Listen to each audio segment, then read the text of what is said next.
used to laugh at people who believed in UFOs, the ones who spent their weekends scanning the sky outside diners off Route 375, waiting for lights that never came. I thought they were harmless dreamers, lonely souls who needed mystery to fill the gaps of an ordinary life. That was before the night I saw something move faster than physics allowed, before I learned that secrets aren't buried underground. They're alive, breathing, watching. I was 32 when the Air Force reassigned me. No warning, no explanation, just a sealed envelope on my bunk at Edwards. The paperwork was stamped with red ink and a clearance level I'd never seen before. My new post, Nevada Test and Training Range, Unit 14. The coordinates didn't match any official base on record. I double-checked, thinking it was a clerical error. It wasn't.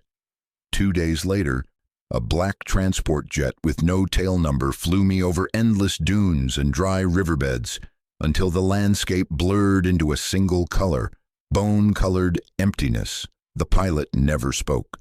The only sound was the steady hum of the engines and the faint rattle of my dog tags against my chest. When we landed, it wasn't at an airport. It was a strip of cracked concrete in the middle of nowhere. A single hangar stood waiting, its steel walls gleaming like a blade in the sun. A man in a gray uniform met me at the tarmac. No rank, no name patch. His face was weathered, the kind of man who had seen too much and learned to bury it under discipline. "Sergeant Ethan Cole?" he asked. I nodded. He handed me a folder thicker than any assignment I'd had before. "Welcome to Unit 14. You'll forget everything you think you know about radar work here." That was my introduction to him. Major Daniel Harris, my commanding officer. A legend, though no one ever said it out loud.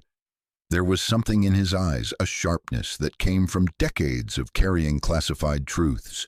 He didn't offer a handshake, just turned and walked toward the hangar. I followed, stepping into the cold shadow of the building that would unravel everything I believed about the world. Inside, the air smelled of ozone and oil. Banks of monitors lined the walls, each displaying airspace grids that stretched from the Sierras to the edge of the Utah border. Every blip, every anomaly, every movement in the sky passed through this room before reaching command. My workstation sat near the center, a sleek terminal humming quietly, connected to something far larger than I could comprehend. Harris gave me a brief tour, naming corridors I wasn't allowed to enter, labs I wasn't cleared to ask about. "You'll be working third shift," he said. "Less interference, less curiosity." His tone made it clear curiosity was the enemy here. "You'll report only to me.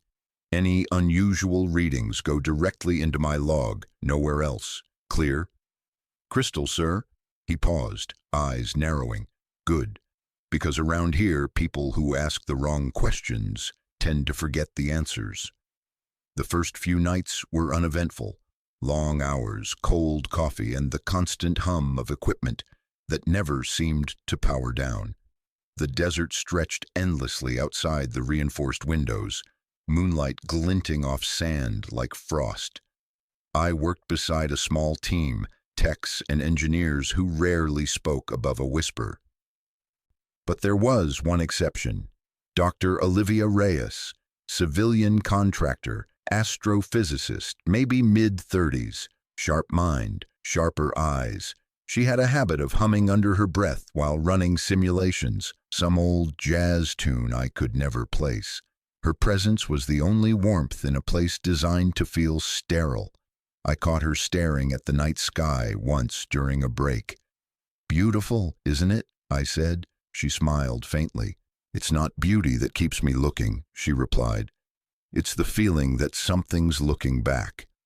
I thought she was joking. Later, I realized she never joked. Around the fourth week, I started noticing patterns, tiny deviations in flight paths, energy readings that flickered for a split second before vanishing. Nothing overtly strange, but enough to make me double-check. Each time I logged them, the data was wiped within minutes. Harris dismissed it as a software echo, though his tone told me he knew more than he said. Then came the night that changed everything. It was 2:17 a.m. The desert was quiet, the world reduced to static and digital glow. My monitor beeped, soft, steady, unremarkable. At first, I thought it was another phantom signal. Then the blip appeared, small, circular, moving at impossible speed, east to west, then north, then vertical. It wasn't following any known flight pattern. I tapped the screen, thinking maybe I'd smudged the display. The reading held. Altitude, fluctuating between 15 and 30,000 feet. Speed, Mach 6, climbing. Then Mach 7, then Mach 9.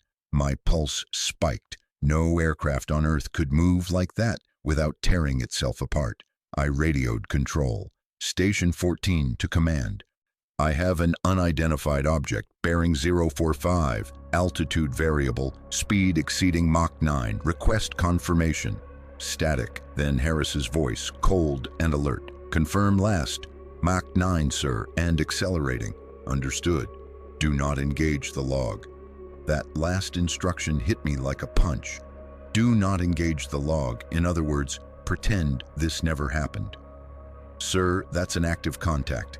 Then track it silently, Sergeant. No data entry. I hesitated, eyes locked on the erratic blip.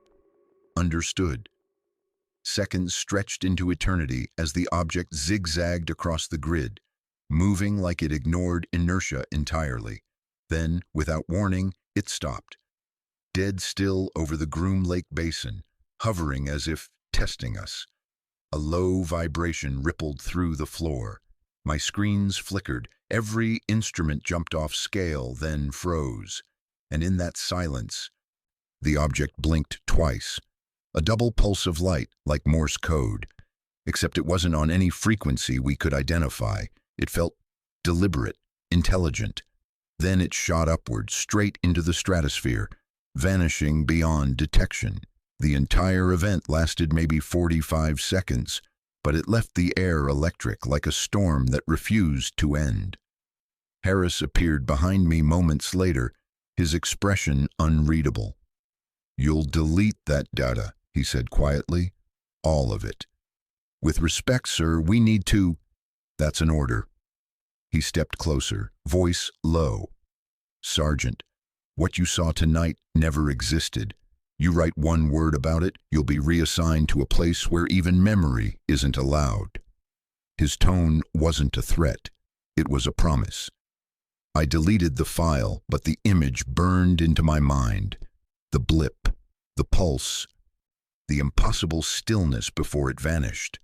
That night, I couldn't sleep. The desert wind howled against the barracks, carrying a sound that almost resembled a human voice. I lay awake, thinking of Olivia's words. Something's looking back.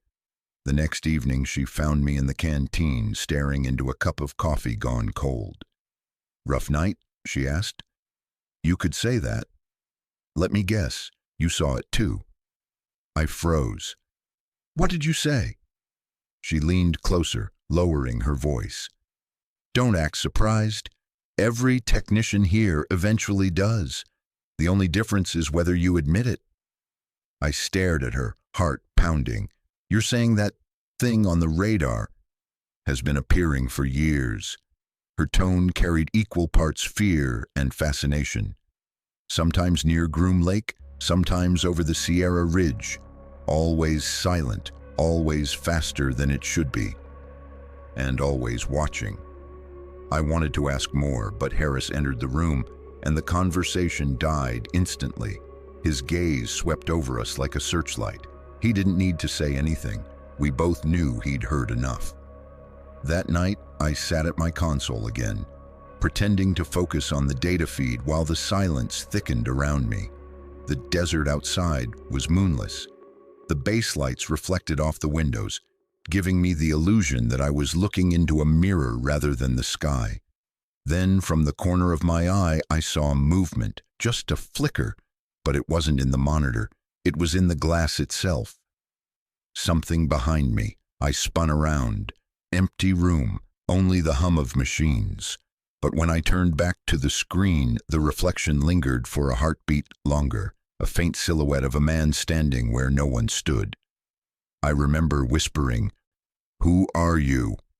The reflection tilted its head just slightly. Then it was gone. I didn't breathe for 10 seconds. When I finally looked at the radar again, a single new blip had appeared at the exact center of the display, stationary, directly above us. And this time, when I zoomed in, the signal pulsed in perfect rhythm with my heartbeat. If you're hearing this, hit that subscribe button, because what happened next is something no one was supposed to survive, and you're going to want to know how deep this goes. The blip pulsed again. Once, twice, like it was alive. Every system around me began to hum, lights dimming as if something vast and unseen had reached through the circuits and pressed its hand against the building's heart. I backed away from the console, staring at the pattern. It wasn't random. It was deliberate. 3 short pulses, 1 long, over and over again. Olivia appeared in the doorway, her lab coat half-buttoned, face pale under the emergency lighting. "Ethan, please tell me you're seeing this too." I nodded slowly. "It's back." She stepped closer, squinting at the display. "That's not a radar echo, it's communication." She pressed a few keys, rerouting the signal into an audio channel. The speakers hissed, then a low, rhythmic tone filled the room, like breathing through a broken mask. "Jesus," I whispered. "What the hell is that?" Harris burst in, 2 security officers behind him, rifles drawn. "Step away from the terminal," he barked. "Sir, you need to hear this. Now!" We froze. Harris slammed the switch, killing power to the monitors. The tone vanished instantly, replaced by the suffocating quiet of authority. He stared at us, jaw tight. "You were told not to interact with unknown signals. You disobeyed a direct order." Olivia's voice trembled. "Sir, it was broadcasting on our frequency. It initiated—" "I don't care who initiated it. You will wipe this data and file an incident report under maintenance malfunction. Understood?" "But sir—" "That's an order, Doctor." His anger wasn't just discipline, it was fear. The kind that comes from knowing exactly what you're dealing with. That night, he restricted us to quarters. 2 armed guards at the door. No communication, no equipment access. We were effectively prisoners inside the base we were sworn to protect. Around midnight, a sound woke me, distant, metallic, like thunder buried beneath the desert. I sat up, heart pounding. The guards outside were silent. The sound came again, closer now, a deep, resonant hum that made the walls vibrate. Then my radio crackled to life, even though I'd switched it off hours ago. "Ethan, are you awake?" Olivia's whisper came through, barely audible. "Yes. How the hell are you transmitting? The channels—" "Meet me in Lab 3. Now." I hesitated. The order to stay confined was clear, but curiosity had already buried any sense of self-preservation I had left. I slipped on my uniform and stepped into the corridor. The guards were gone. No sound, no movement, just the flicker of emergency lights guiding me down the narrow hallway. Lab 3 was at the far end of the west wing. When I reached it, the door was ajar. Olivia stood beside a containment chamber, her face bathed in soft blue glow. Inside the chamber floated a fragment of something metallic, curved, smooth, humming faintly. "What is that?" I asked. She didn't look away. "We recovered it from the ridge last week, a heat signature off the charts. We thought it was a satellite fragment until we analyzed the alloy. And it's not on the periodic table." I felt my throat tighten. "You're saying it's not from here," she finished quietly, "and it's resonating with the same frequency that appeared on your radar." The piece pulsed faintly, as if responding to her words. Olivia's hand hovered near the glass. "Every time the signal returns, This thing reacts like it's listening or calling home. Before I could respond, the lab lights flickered again. A sharp crack echoed through the air, followed by the smell of ozone. Monitors lit up with static. The fragment inside the chamber began to spin slowly, rising an inch off the platform. Olivia stepped back. The hum grew louder, deeper. The glass around the chamber began to vibrate, tiny cracks spiderwebbing outward. Olivia stumbled back, shielding her face. Then, just as suddenly, the fragment dropped, motionless. Silence reclaimed the room. We stared at each other, breathless. She spoke first. "It's responding to something outside the base." I moved to the nearest console, rebooting the external scanners. The radar grid blinked to life, and there it was again. The blip, stationary almost directly above our location. But now there were two. "They've multiplied," I said. Olivia leaned closer. "Or one's reflection." "What do you mean?" She pointed at the data feed. "The readings are symmetrical, like two images of the same object, mirrored across a thin membrane." "A membrane," I repeated. "You mean a boundary between dimensions." Before either of us could process that, Harris stormed into the lab, weapon drawn. "What did I tell you about this room?" His voice thundered off the walls. He looked at the monitors, eyes widening slightly when he saw the twin blips. For the first time since I'd met him, he looked unsure. "Major, we think the signal is responding to that fragment," Olivia said quickly. "If we can isolate the frequency, we might—" "You're not listening," Harris snapped. "That fragment isn't a discovery, it's a warning." Something in his tone made the room colder. Olivia frowned. "A warning of what?" He hesitated, jaw clenched, then spoke quietly. "Of what happens when the door opens." He ordered us to shut everything down and escorted us back to quarters. But that night I couldn't shake his words. "The door." "What door? To where?" The desert wind picked up again, carrying a low, almost human wail across the barracks. I looked through the small window beside my bunk. The horizon glowed faintly, not with moonlight, but something else. A soft shimmer like heat haze stretching across the dunes. It pulsed once, faintly, twice. Then the power went out completely. The darkness was total, the kind that feels alive, pressing against your skin. I grabbed my flashlight, but before I could switch it on, the hum returned, deep and rhythmic, vibrating through my bones. From somewhere beyond the base perimeter came a flash of white light, silent but blinding. The walls shuddered. Then, through the static ringing in my ears, I heard a voice over the comm system, calm, steady, not human. "Ethan Cole, do you see us now?" The flashlight slipped from my hand, clattering to the floor. My pulse roared in my head. "Who is this?" No response. Only static and that terrible mechanical breathing. I stumbled toward the communications console, trying to isolate the source, but every channel repeated the same message. "Do you see us now?" Over and over. Each repetition warped slightly, like a recording that didn't want to stay in one dimension. When the lights finally flickered back, I saw Harris and two guards rushing through the hallway. He spotted me and shouted, "Outside! Now!" I followed, adrenaline overriding fear. The desert air hit like a wall of heat, but the sight before me froze my blood. Above the base, suspended silently in the sky, was a shape. Metallic. Luminous, rotating slowly like an impossible coin caught between two realities. It wasn't large, maybe the size of a jet, but the way it shimmered defied every law of physics I knew. The sky around it bent, light folding inward. Olivia joined me, her voice barely a whisper. "It's beautiful." Harris raised his radio. "Command, this is Unit 14. Visual contact confirmed. Non-hostile at present. Request immediate." He never finished the sentence.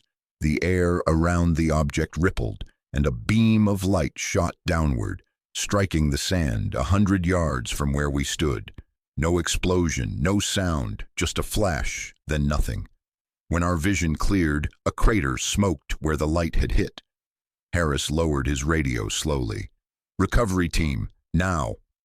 We moved out in 2 jeeps, headlights cutting through dust. As we approached the impact site, the world felt unnaturally silent. Not even the insects sang. The crater wasn't deep, maybe 6 feet. But at the center lay something half-buried, a sphere smooth as glass, faintly luminous. The surface rippled when our lights touched it. "Containment protocol," Harris ordered. "Nobody touches it." Olivia crouched beside it, mesmerized. "It's warm," she whispered, "like it's breathing." I leaned closer. "What's inside?" She squinted through the faint haze swirling around it. A shape, humanoid. That's when the sphere twitched. Every instinct screamed to run, but I couldn't move. The surface rippled again, and a faint outline pressed outward. Fingers, then a face, human, but not quite. The sphere split open with a soft hiss. The air around it crackled with static, and the figure inside slid forward, collapsing onto the sand. He was naked except for a silver, skin-tight fabric that shimmered like liquid. His hair was dark, cropped short.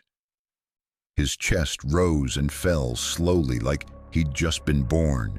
Then his eyes opened, gray, bright, focused directly on me. "Ethan," he whispered. Olivia gasped. "He knows your name." My blood ran cold. "That's impossible." The man tried to speak again but collapsed.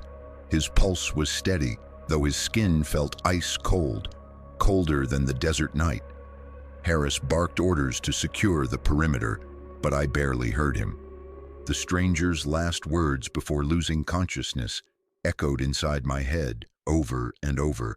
"You opened the door." The silence that followed felt heavier than the desert air.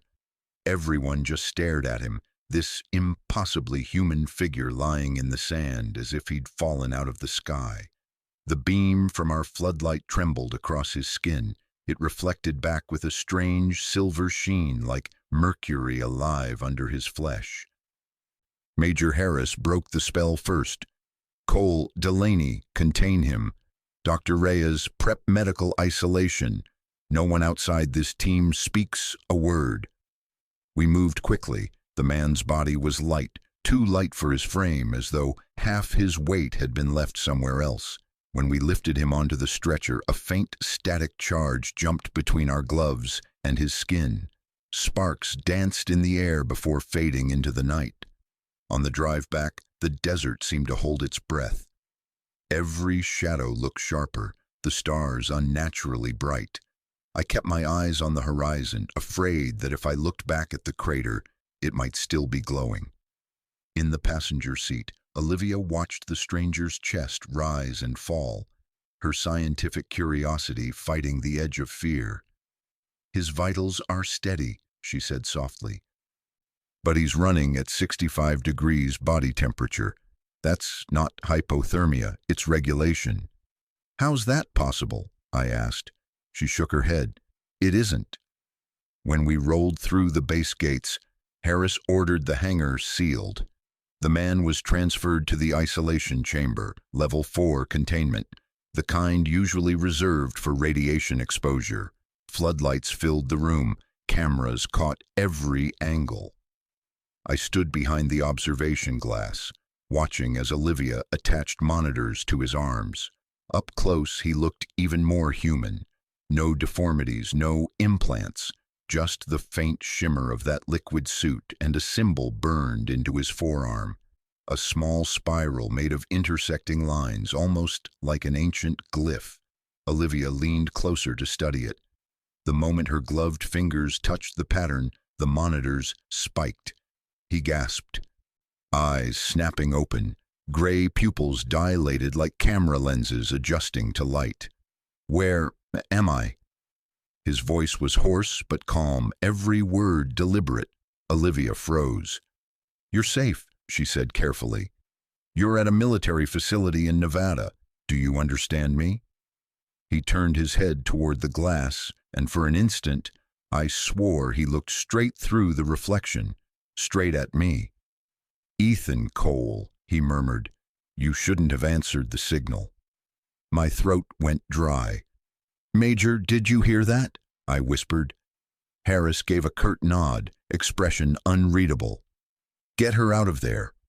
Before Olivia could step back, the stranger's body convulsed. The machines screamed with feedback, screens flooding with unreadable code instead of heart rate lines. The air smelled of burned copper. Then, just as suddenly, everything went still again. He lay quiet, breathing evenly as if nothing had happened. Harris pulled Olivia out and sealed the chamber. "He stays under 24-hour observation, no contact until I say otherwise." As the technicians reset the systems, I caught my reflection in the glass beside the man's face. For half a second, the reflection didn't match me. It blinked slower, a heartbeat behind. When I blinked again, it was gone. The morning came without sunrise. The desert was blanketed in ash-colored haze. Harris called an emergency briefing. "Last night didn't happen," he said flatly. "Officially, the recovery team retrieved atmospheric debris from a downed experimental drone. You will repeat that version until you believe it." Delaney muttered, "Sir, that was no drone." Harris's stare silenced him. "Say it again, Sergeant." "No, sir." The meeting dissolved, but whispers clung to the corridors. Everyone felt it. The base wasn't the same. Electronics flickered, clocks lost minutes. I found Olivia in the mess hall later, her eyes red from no sleep. She set a tablet in front of me. On it played the isolation chamber feed from 03:14 a.m., the moment right after the power flicker. The man, our guest, was sitting upright, though no one had entered the room. He looked at the camera, lifted a hand, and drew that same spiral symbol into the air. The feed glitched. When it returned, he was lying down again, eyes closed as if nothing had happened. "What does it mean?" I asked. "I ran the symbol through every database I could access," Olivia said. "Closest match is from Sumerian cosmology. It represents the divide between worlds."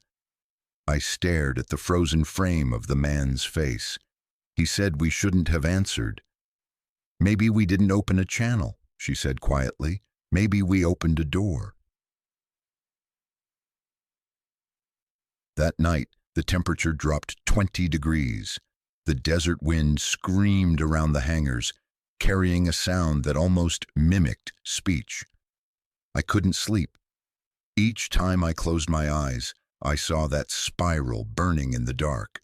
So I went back to the control room, needing to see the radar, needing proof that the world still made sense. The console flickered to life.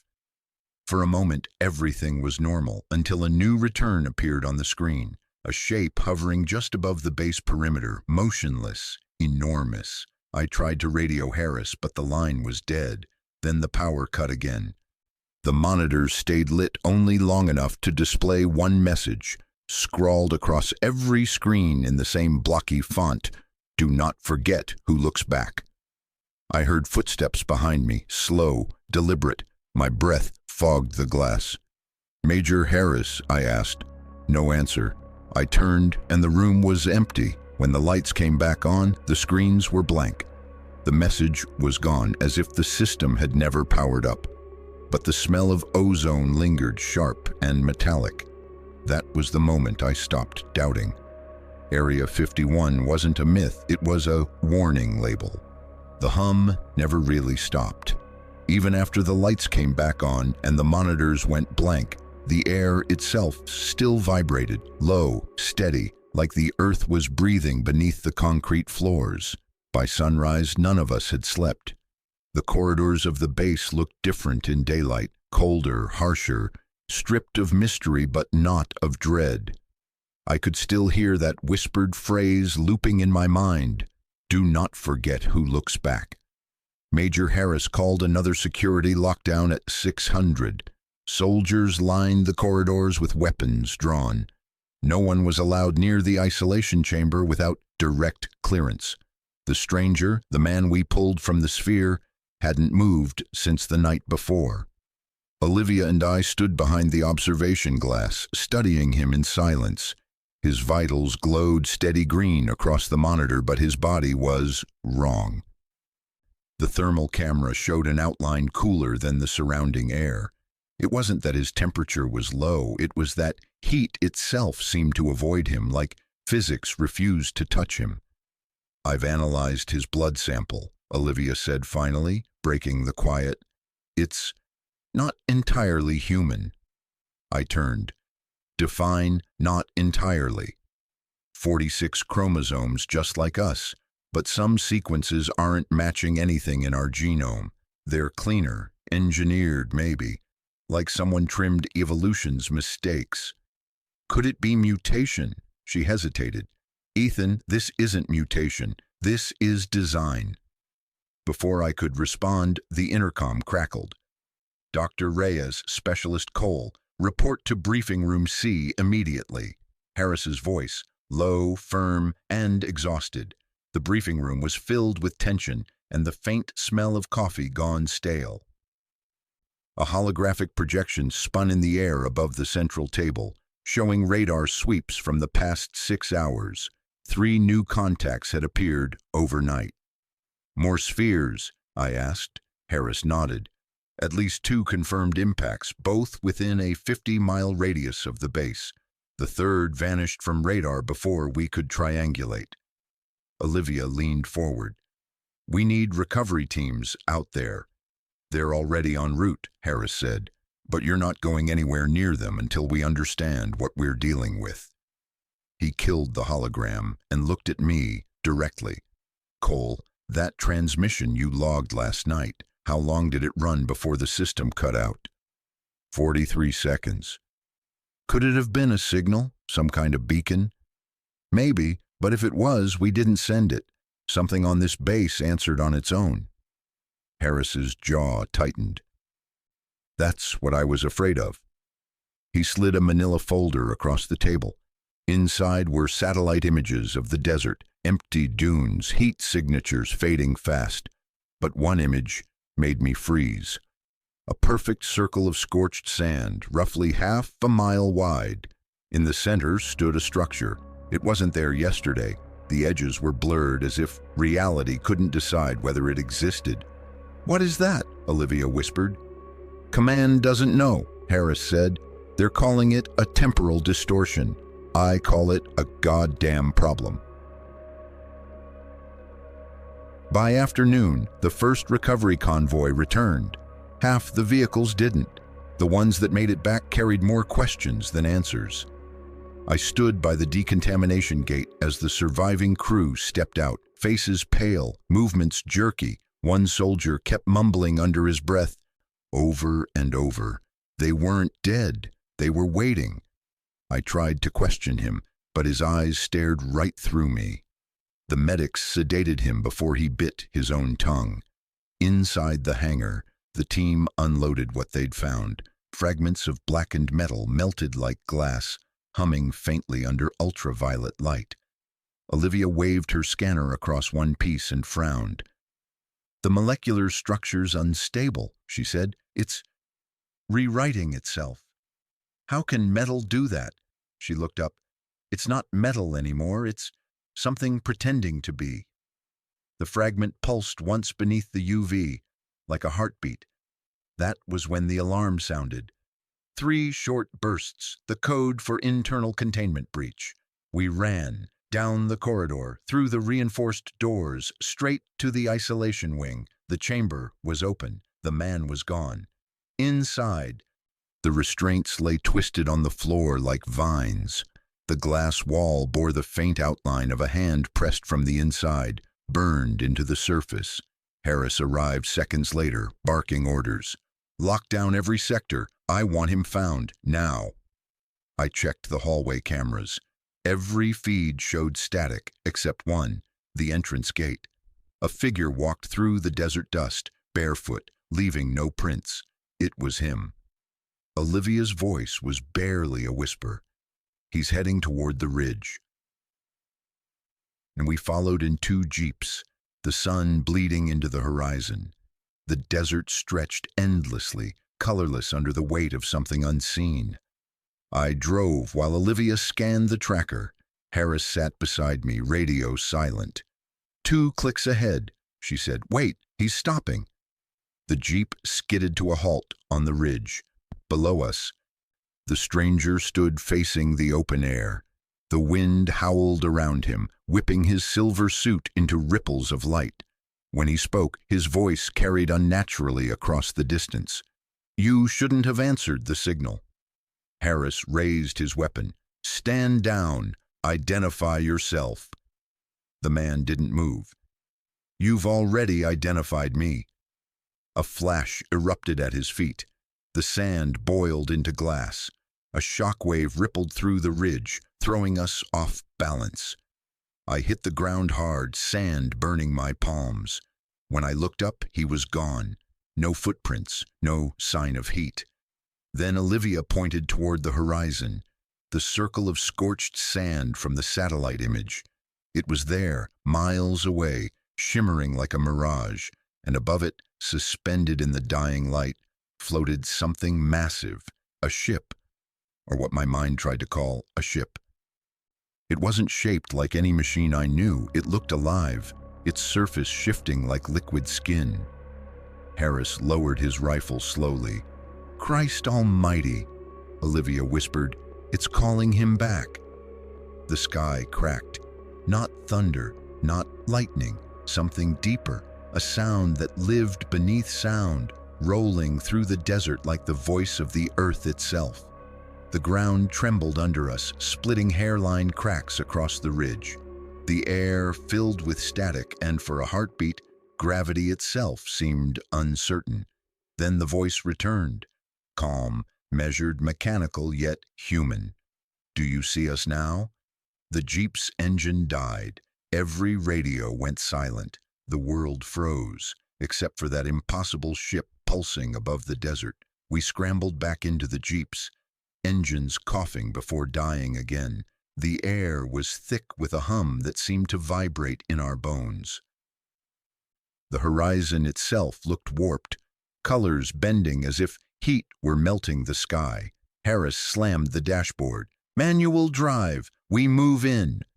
The vehicles rolled downhill in silence. The closer we got, the more the static crawled across every surface. Metal, glass, even our skin. The circle we had seen from the ridge wasn't just scorched sand anymore. It had become a basin lined with something smooth and dark, like obsidian formed by lightning. At the center stood an opening, a wound in the earth, spiraling downward. Harris cut the engine. Cole, Reyes, you're with me. Delaney, perimeter watch. We descended on foot. Each step sent a faint echo that came back a second too late, like the sound had to travel through more than one reality. At the bottom of the slope, the air turned cold, thick with the smell of iron. The walls weren't natural. They pulsed faintly, threads of light running beneath the surface like veins. Olivia's scanner beeped, then froze. The readings are off the scale. The material's absorbing radiation, not reflecting it. Keep your distance, Harris warned. We don't know what's... A metallic screech cut him off. From somewhere deep inside, the pit came a grinding shift, like metal plates dragging across stone. A gust of air blew upward, carrying flecks of black dust that shimmered in the fading light. Then the dust began to move on its own, swirling together into shapes that almost looked human before scattering again. Sir, I whispered, we need to leave. Harris aimed his flashlight down the spiral. Not yet, look. The beam landed on something half buried in the center of the pit. A second sphere, smaller than the first, cracked open like an egg. Steam curled from the fracture, glowing faintly blue. Inside, something moved. Olivia knelt beside it. It's another one. she murmured, but this one's empty. The walls vibrated, a low rumble rolled beneath us. The ground shifted, opening just enough to swallow the cracked shell. We stumbled back as the fissure sealed itself, leaving no trace. Then, from behind us, Delaney's voice shouted through the radio, "Movement, North Ridge!" We sprinted out of the basin, sand spraying under our boots. Delaney was standing beside the jeep, weapon raised. Beyond him, the desert shimmered with heat distortions, dozens of them, figures walking through the haze, each wrapped in the same silver shimmer as the man we'd brought back. Their outlines flickered, sometimes solid, sometimes translucent, as if the world hadn't decided if they belonged here. Harris hissed, "Weapons up, do not fire unless fired upon." Olivia's voice was barely audible. "Ethan, they're not attacking, they're observing." The figures stopped about 50 yards away. None of them moved. Then, as one, they lifted their heads toward the sky. The ship above the desert pulsed once. A blinding light filled the basin, and for a moment, every sound vanished. The hum, the wind, even the beat of my own heart. When the light faded, the figures were gone. Only their footprints remained, hundreds of them pressed deep into the sand, forming that same spiral symbol we'd seen on the stranger's arm. Harris holstered his weapon, face pale. "We're done here. We seal this entire sector. Nobody speaks of this to anyone outside command." As we drove back, Olivia kept glancing at the horizon, her expression unreadable. "They weren't hostile," she said softly. "They were showing us something." "Yeah," I muttered, "a warning." That night, while the base shut down for decontamination, I went to the observation deck alone. The desert stretched in perfect silence, stars sharp as glass. Somewhere out there, that impossible ship still hovered, invisible to every radar but mine. When I closed my eyes, I could still see the pattern of footprints burned into the sand. And I couldn't shake the feeling that they weren't walking toward us. They were walking from us. By the time we returned to the base, the desert was silent again. The sky had gone an odd violet gray, the kind of color that looks painted rather than real. A convoy of military trucks met us at the gate. Technicians in white suits hurried to collect samples from the vehicles, measuring radiation, dust, even the air trapped inside the tires. Major Harris climbed out first and gave a clipped report to the security officer in charge. His voice was steady, but his hands shook slightly when he lit a cigarette. For the first time, he looked tired, not just from command, but from knowing he was losing control of what the world was becoming. Olivia walked beside me toward the debriefing wing. "I can't stop thinking about those footprints," she said. "Hundreds of them, perfectly aligned. If they were projections, they shouldn't have displaced the sand." "Then they weren't projections," I answered. "Maybe they were echoes, like something that happened before or will happen again." She smiled faintly. "You sound like a scientist now." "I'm just trying to make sense of the impossible." Inside the debriefing room, Command had set up a temporary analysis hub. Screens showed slowed-down footage from every camera we had. The light that had consumed the basin registered as a clean burst of energy. No heat, no residue, just pure luminescence. No one could explain it. The official summary called it an atmospheric event. Harris dismissed the team after an hour of speculation. When everyone else filed out, he closed the door behind the three of us. "Command wants a report by morning," he said quietly. "They'll decide whether to evacuate the site." Olivia frowned. "Evacuate? We've barely started to understand what's happening." "They don't care about understanding, Doctor. They care about containment." He looked out the window toward the dark line of the horizon. "You both need rest. We'll start fresh at 0500. Sleep didn't come easily. The base hummed with distant generators. Every sound seemed louder after what we'd seen. I ended up outside, walking the perimeter fence. The desert stretched endless and cold, the stars bright enough to make you believe in order again. A figure approached from the guard post, Sergeant Delaney, rifle slung over one shoulder. He gave a short wave. "Hell of a day," he said. "That's one way to put it." He leaned against the fence, staring out at the dunes. "You think they'll tell the press it was a weather balloon again?" I laughed softly. Some traditions never die. We stood there a while, the quiet almost comfortable. Then Delaney rubbed his temples. "Head's been pounding since we got back, probably just dehydration." "Go to medical," I said. "They'll check you out." He nodded, half smiling. "Yeah, maybe I will."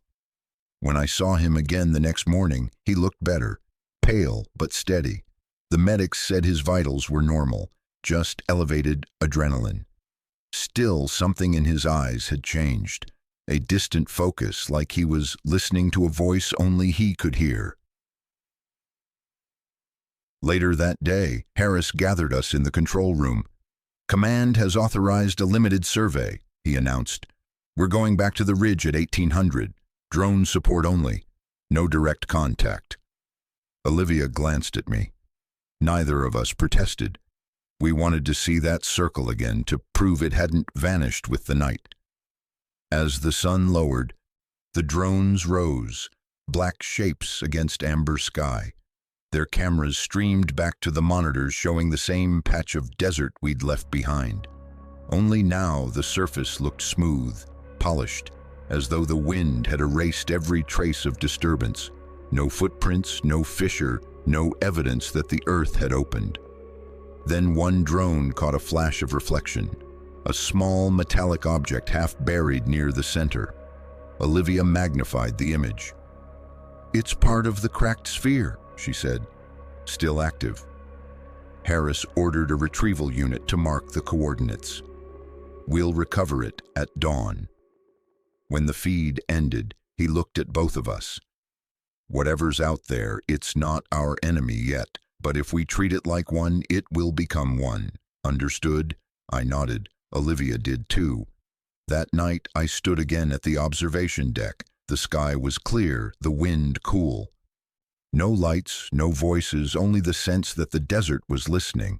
For the first time since this began, I wasn't afraid. I was curious about what else lay buried under the sand, waiting for someone reckless enough to look.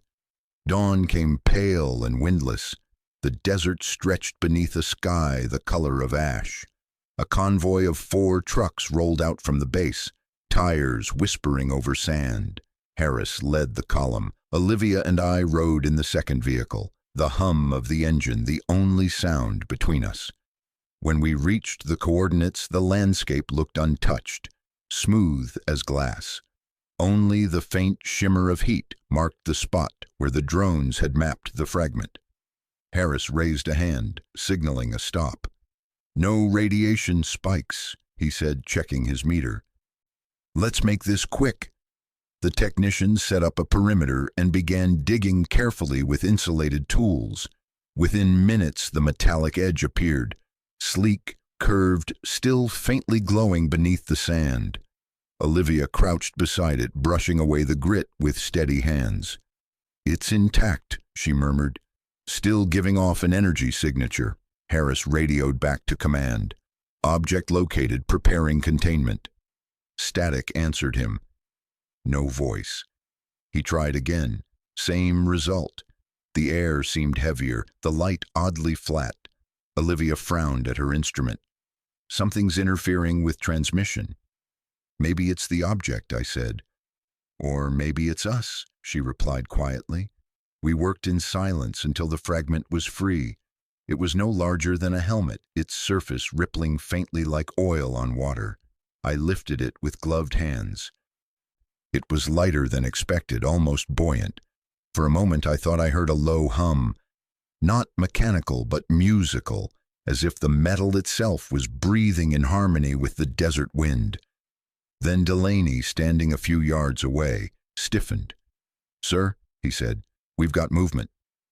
We turned. Across the plain, a column of dust rose. Nothing visible at its center, just wind twisting in deliberate circles.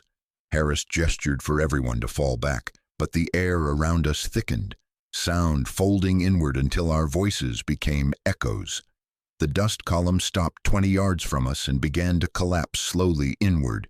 When it cleared, the sand beneath was undisturbed. Whatever it was had gone as suddenly as it came. Harris exhaled. "Pack it up, now." Back at the base, the fragment was placed in a containment field. Olivia ran scans, eyes darting across the data. "It's stabilizing," she said. "Energy levels are dropping. It might be safe to analyze." "Later," Harris said. "Command wants every sample under lock and key." I stayed behind after the others left, watching the object through the glass.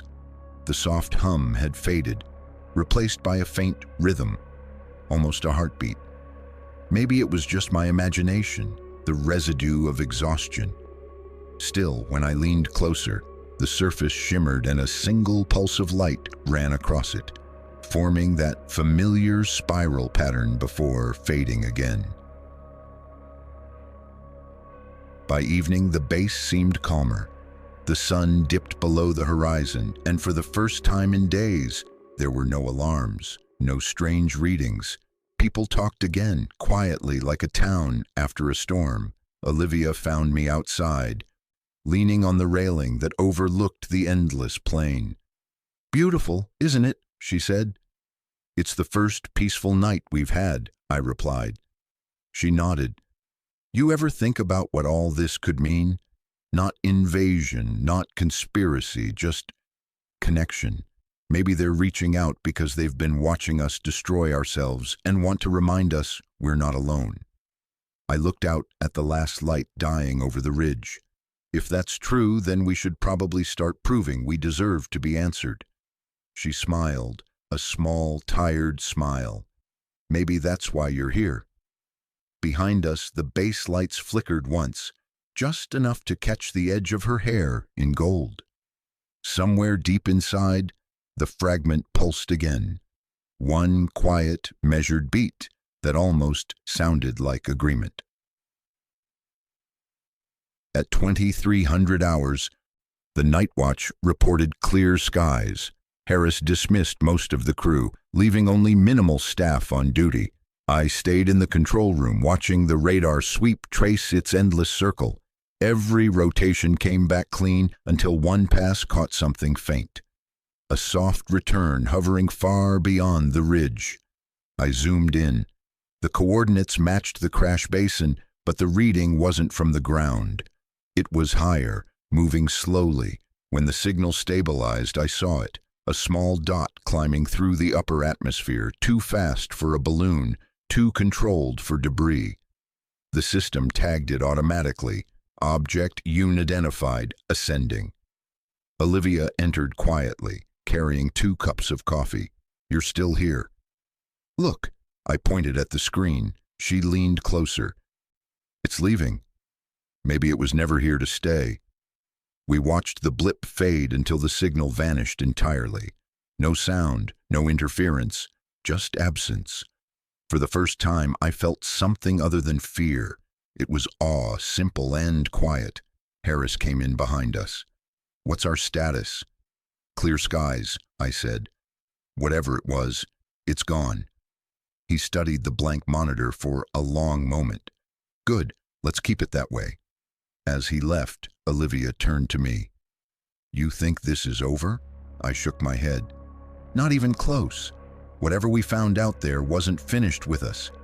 It just needed time."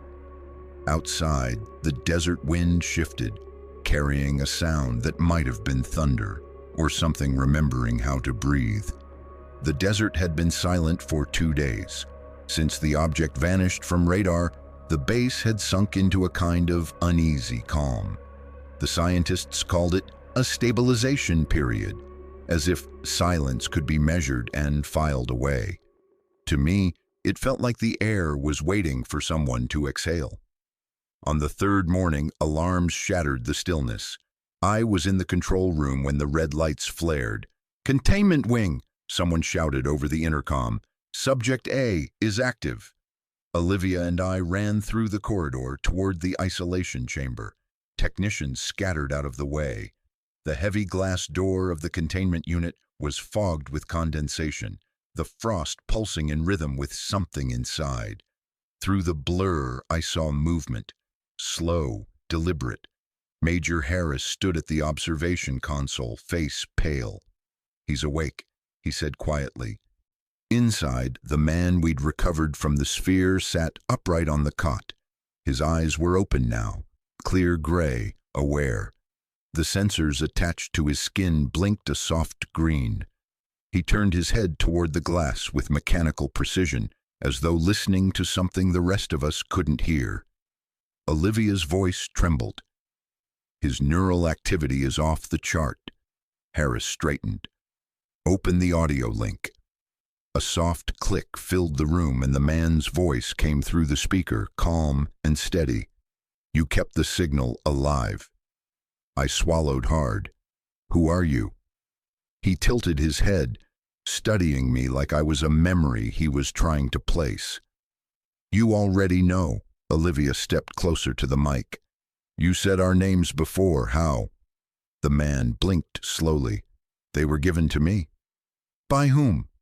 He looked down at his hands, flexing his fingers as though testing the weight of them. "By a world that doesn't exist anymore." Harris leaned in. "Identify yourself." The man raised his eyes. "My name is Aiden Cross." The name echoed through the chamber like a stone dropped into still water. "Where are you from, Aiden?" Harris asked. "Here," Aiden said simply. Then, after a pause, "And not here." Olivia exchanged a glance with me. "You're saying you're from another planet?" He shook his head. "Another version, the same world, written differently." Harris folded his arms. "Parallel universe." Aiden didn't confirm, but the faintest trace of a smile touched his lips. "In your language, yes. In mine, we call it the mirror of origin." His tone wasn't arrogant. It was weary, like someone explaining something obvious to children who wouldn't believe him anyway. Olivia kept her voice calm. "Why did you come here?" "I didn't come," Aiden said. "I fell. The barrier was breached. I followed the light before it closed." "What barrier?" He looked at the glass between us, eyes unfocused. "Between your world and mine. It isn't supposed to open. When it does, both sides fracture." I felt a chill crawl up my spine. "You're saying the signal, the thing we detected, caused it?" "No." His gaze fixed on me again. "Your world did." The room fell silent. Outside, the wind picked up, brushing dust against the metal walls. Olivia broke the quiet. "How could our world cause that?" "Because you tried to pierce what you didn't understand." His voice softened. "You built something that spoke across time, across matter. The energy you call communication, we call intrusion." Harris stepped forward. "You're talking about the experiment at the test range, aren't you? Project Vanguard." Aiden's eyes darkened. "Yes, you reached through the veil. We reached back to warn you." The words hung heavy in the sterile air. Harris's jaw tightened. He turned to Olivia. "Terminate the session." "Sir." "That's an order." He left without another word, leaving us in the humming quiet. Aiden sat motionless behind the glass, watching us.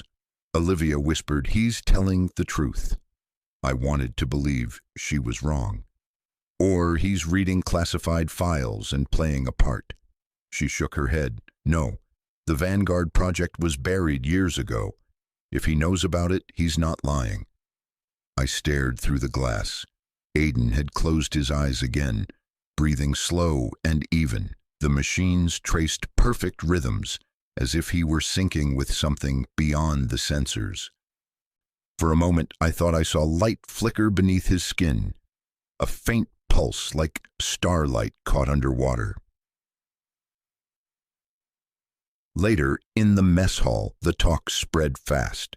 Rumors about the visitor ran through every table, that he was a government experiment, that he was alien, that he was a clone. No one dared speak too loud. The walls seemed to listen. Delaney dropped his tray beside mine. You really talked to him? Yeah? What's he like? Human, I said. Too human. Delaney laughed uneasily. That's what worries me. Across the room, Olivia sat alone, scrolling through data on her tablet. Every few seconds she frowned, muttering equations to herself. When she caught me looking, she lifted the tablet slightly. His DNA, she said. It's rewriting itself. By nightfall, the base was under high alert. Harris had ordered double guards and limited power to the isolation wing. Still, I couldn't stay away. Something about Aiden's voice kept looping in my mind, the calm certainty of someone who'd already seen what we were about to. When I reached the observation deck, the room was dark except for the soft glow of the monitors. Inside the chamber, Aiden stood by the window, facing the stars beyond the glass. You should be resting, I said into the mic. I don't sleep much, he replied. Not in this world. What do you want from us? He turned his head slightly. To understand what you're about to lose. The words sent a chill through me. Lose? You mean? Your reality, he said simply. The more your machines search for us, the thinner the barrier becomes. One day there will be no difference between the observer and the observed. He looked directly at me then, and for a heartbeat, his reflection overlapped mine in the glass. Two faces merging into one. Tell me, Ethan, he said softly, do you remember the last time the sky blinked? Before I could answer, the lights in the chamber flickered. The sensors spiked red. Aiden didn't move. Then the power died. Darkness swallowed the observation room before I could reach the emergency switch. The hum of machines, the constant electric undercurrent that defined life inside the base, gone. Only the wind outside, whispering against steel. Olivia, I called out. Control, do you read me? Static answered. Then a voice, distant, breaking through the interference. Ethan, get out of there. It was Olivia.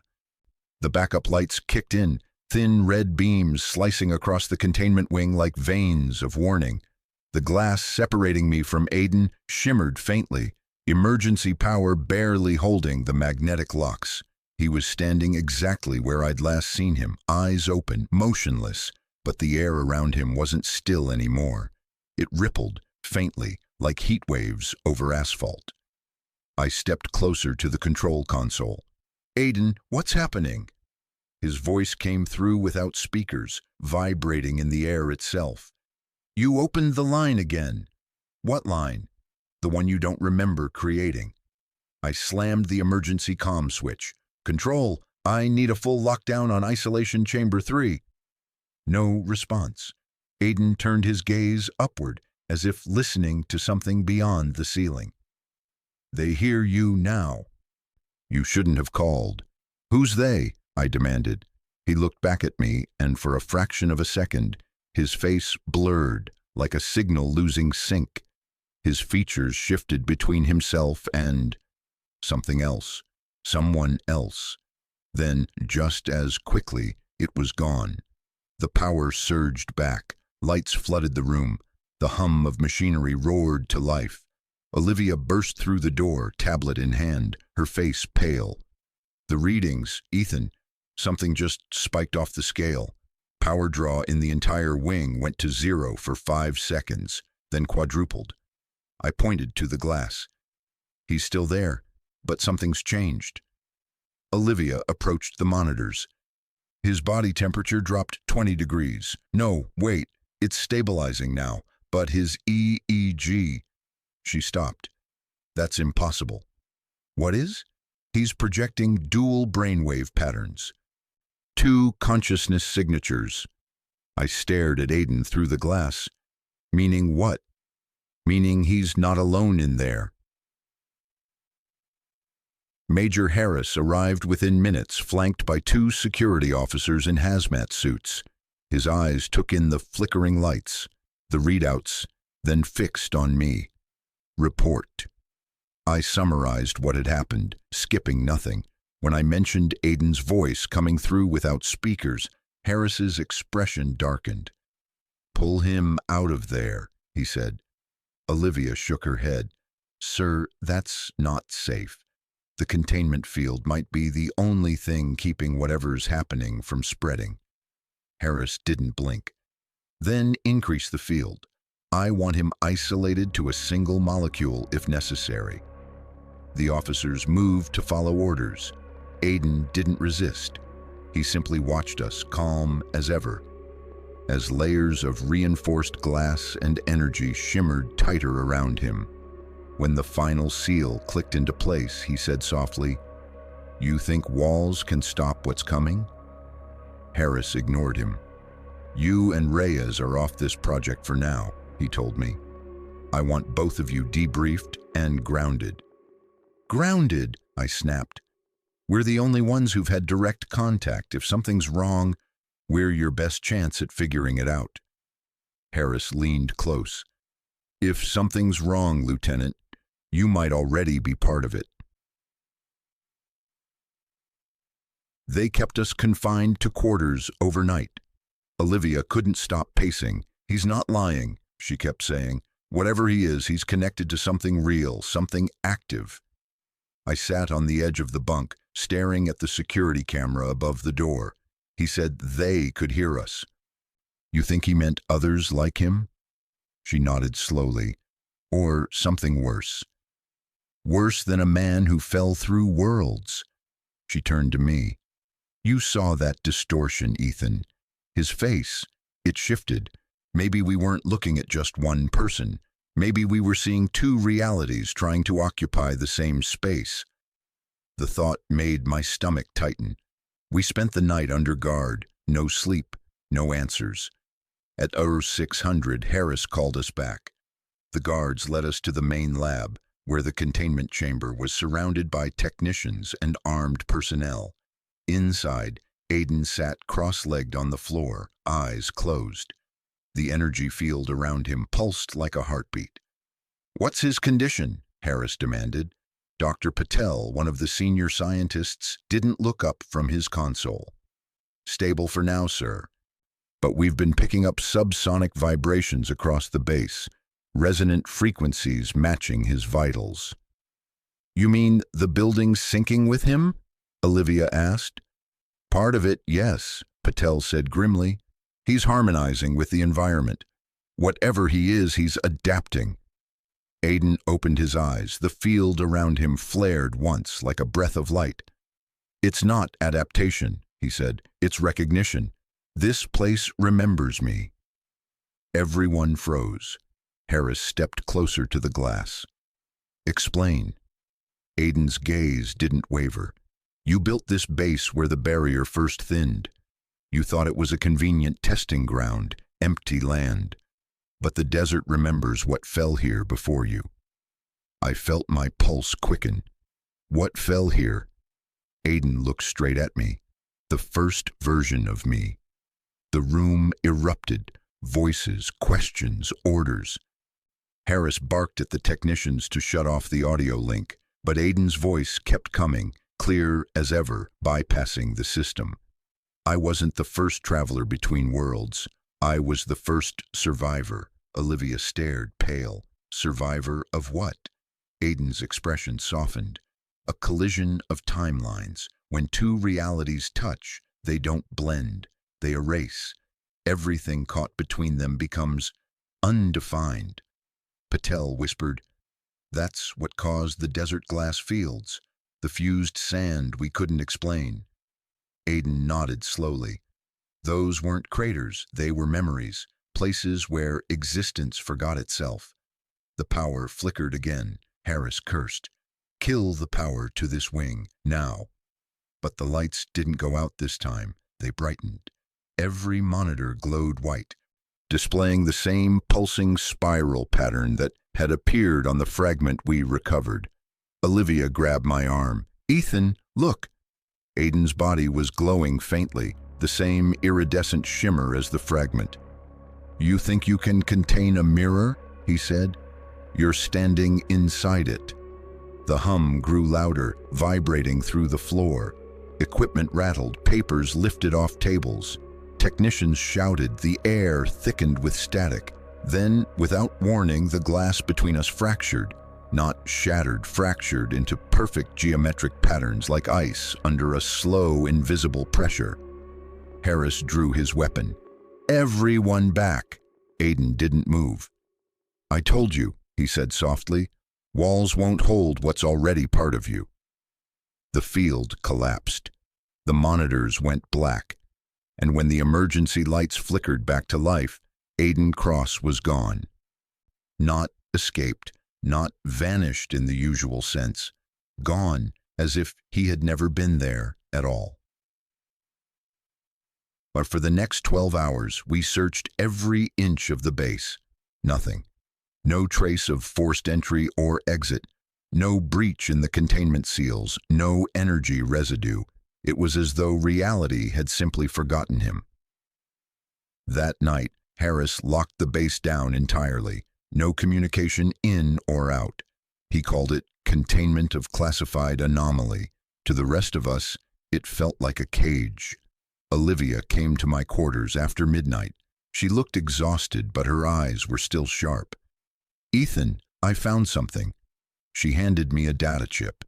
During the last surge, every system went white for 4 seconds, but my scanner recorded a secondary signal, embedded inside the power grid. It's not random noise. It's structured, like a code. What kind of code? She hesitated. Coordinates. Coordinates to what? Her eyes met mine. To wherever Aiden went. The coordinates pointed nowhere. At least, that's what Harris's maps said. I stared at Olivia's tablet, its cracked screen flickering between data readouts. There's nothing out there, I said. No roads, no structures, not even a survey marker. Olivia zoomed in. Exactly, which means something's being hidden. We sat in the dim light of the maintenance bay, surrounded by idle vehicles. The base was under full lockdown, communications jammed, all exits guarded, but we'd slipped away under the pretense of checking the backup generators. I leaned closer. You really think Aiden encoded this into the surge? He didn't just vanish, Ethan. He moved. The power spike gave him enough energy to jump, somewhere connected to the barrier field. She pointed at the coordinates again. If he wanted us to follow, this is where we start. Before I could respond, the bay lights flickered, the air filled with a faint hum, almost like distant thunder. Olivia froze. You hear that? Yeah, I said, and I've heard it before. The same low vibration that had filled the containment wing before Aiden disappeared. It was back. Only this time it was coming from below us. We pried open the floor panels, revealing a narrow service tunnel descending into darkness. Heat rose from it like breath from the desert at night. Olivia tightened her grip on the flashlight. That's not on any schematic. I hesitated for only a second. Then it's exactly where we need to go. The tunnel stretched deeper than any maintenance shaft should. Metal walls gave way to rock, then to smooth surfaces etched with strange geometric lines. Too deliberate to be natural, too ancient to be modern. After about 100 feet, we reached a circular door half buried in dust. Symbols shimmered faintly across its surface, the same spiral pattern we'd seen on the fragment, now glowing soft blue in the beam of our lights. Olivia ran her fingers along the lines. This isn't alien writing, it's math, some kind of recursive code. Can you open it? She glanced back at me, the corners of her mouth twitching upward. I can try. She activated her portable scanner, feeding power into the door's etched grooves. The pattern flared bright, lines interlocking like clockwork. Then, with a deep, resonant click, The entire slab rotated open. Cold air spilled out, heavy with the scent of metal and dust. We stepped inside. The chamber beyond wasn't big, maybe 40 feet across, but it was unlike anything I'd ever seen. The walls shimmered with embedded circuitry that looked almost organic, pulsing faintly like veins of light. In the center stood a tall structure, a crystalline column encased in transparent shielding, and floating within it was something human-shaped. Olivia inhaled sharply. "Ethan, oh my God!" The figure was suspended in liquid that refracted the light in slow, rhythmic waves. It was Aiden, or rather another version of him. His features identical, his body perfectly still, eyes closed. A soft pulse of light traveled through the column, sinking with the hum beneath the floor. "This is impossible," Olivia whispered. "We saw him vanish." "Maybe this is where he went," I said, "or where he came from." As we circled the column, a panel lit up nearby. Text scrolled across in a language I couldn't read, shifting too fast to focus on. But Olivia's scanner began translating fragments, just enough for us to understand. Phase synchronization incomplete. Temporal echo active. Cross-state entity integrity 61%. Warning, duplicate awareness detected. She looked at me. "Ethan, that means both versions of him exist right now, the one we saw and this one, but they're not supposed to. Reality's trying to correct itself." As if in answer, the chamber lights flickered violently. A deep rumble shook the floor. "We have to go," she said, "now." But as she turned, the figure in the tank opened its eyes. They glowed silver, reflecting the chamber's light. The hum turned into a low vibration that rattled my teeth. The Aiden inside the tank looked directly at me and smiled. Then the glass cracked. A spider web of fractures spread from the top down. The light grew blinding. I grabbed Olivia's arm and pulled her toward the door. Behind us, the sound of breaking glass exploded through the chamber. We stumbled into the tunnel as a shock wave of air and static surged past. When we looked back, the chamber was gone, erased, replaced by solid rock as if it had never existed. We stood in silence, breathing hard.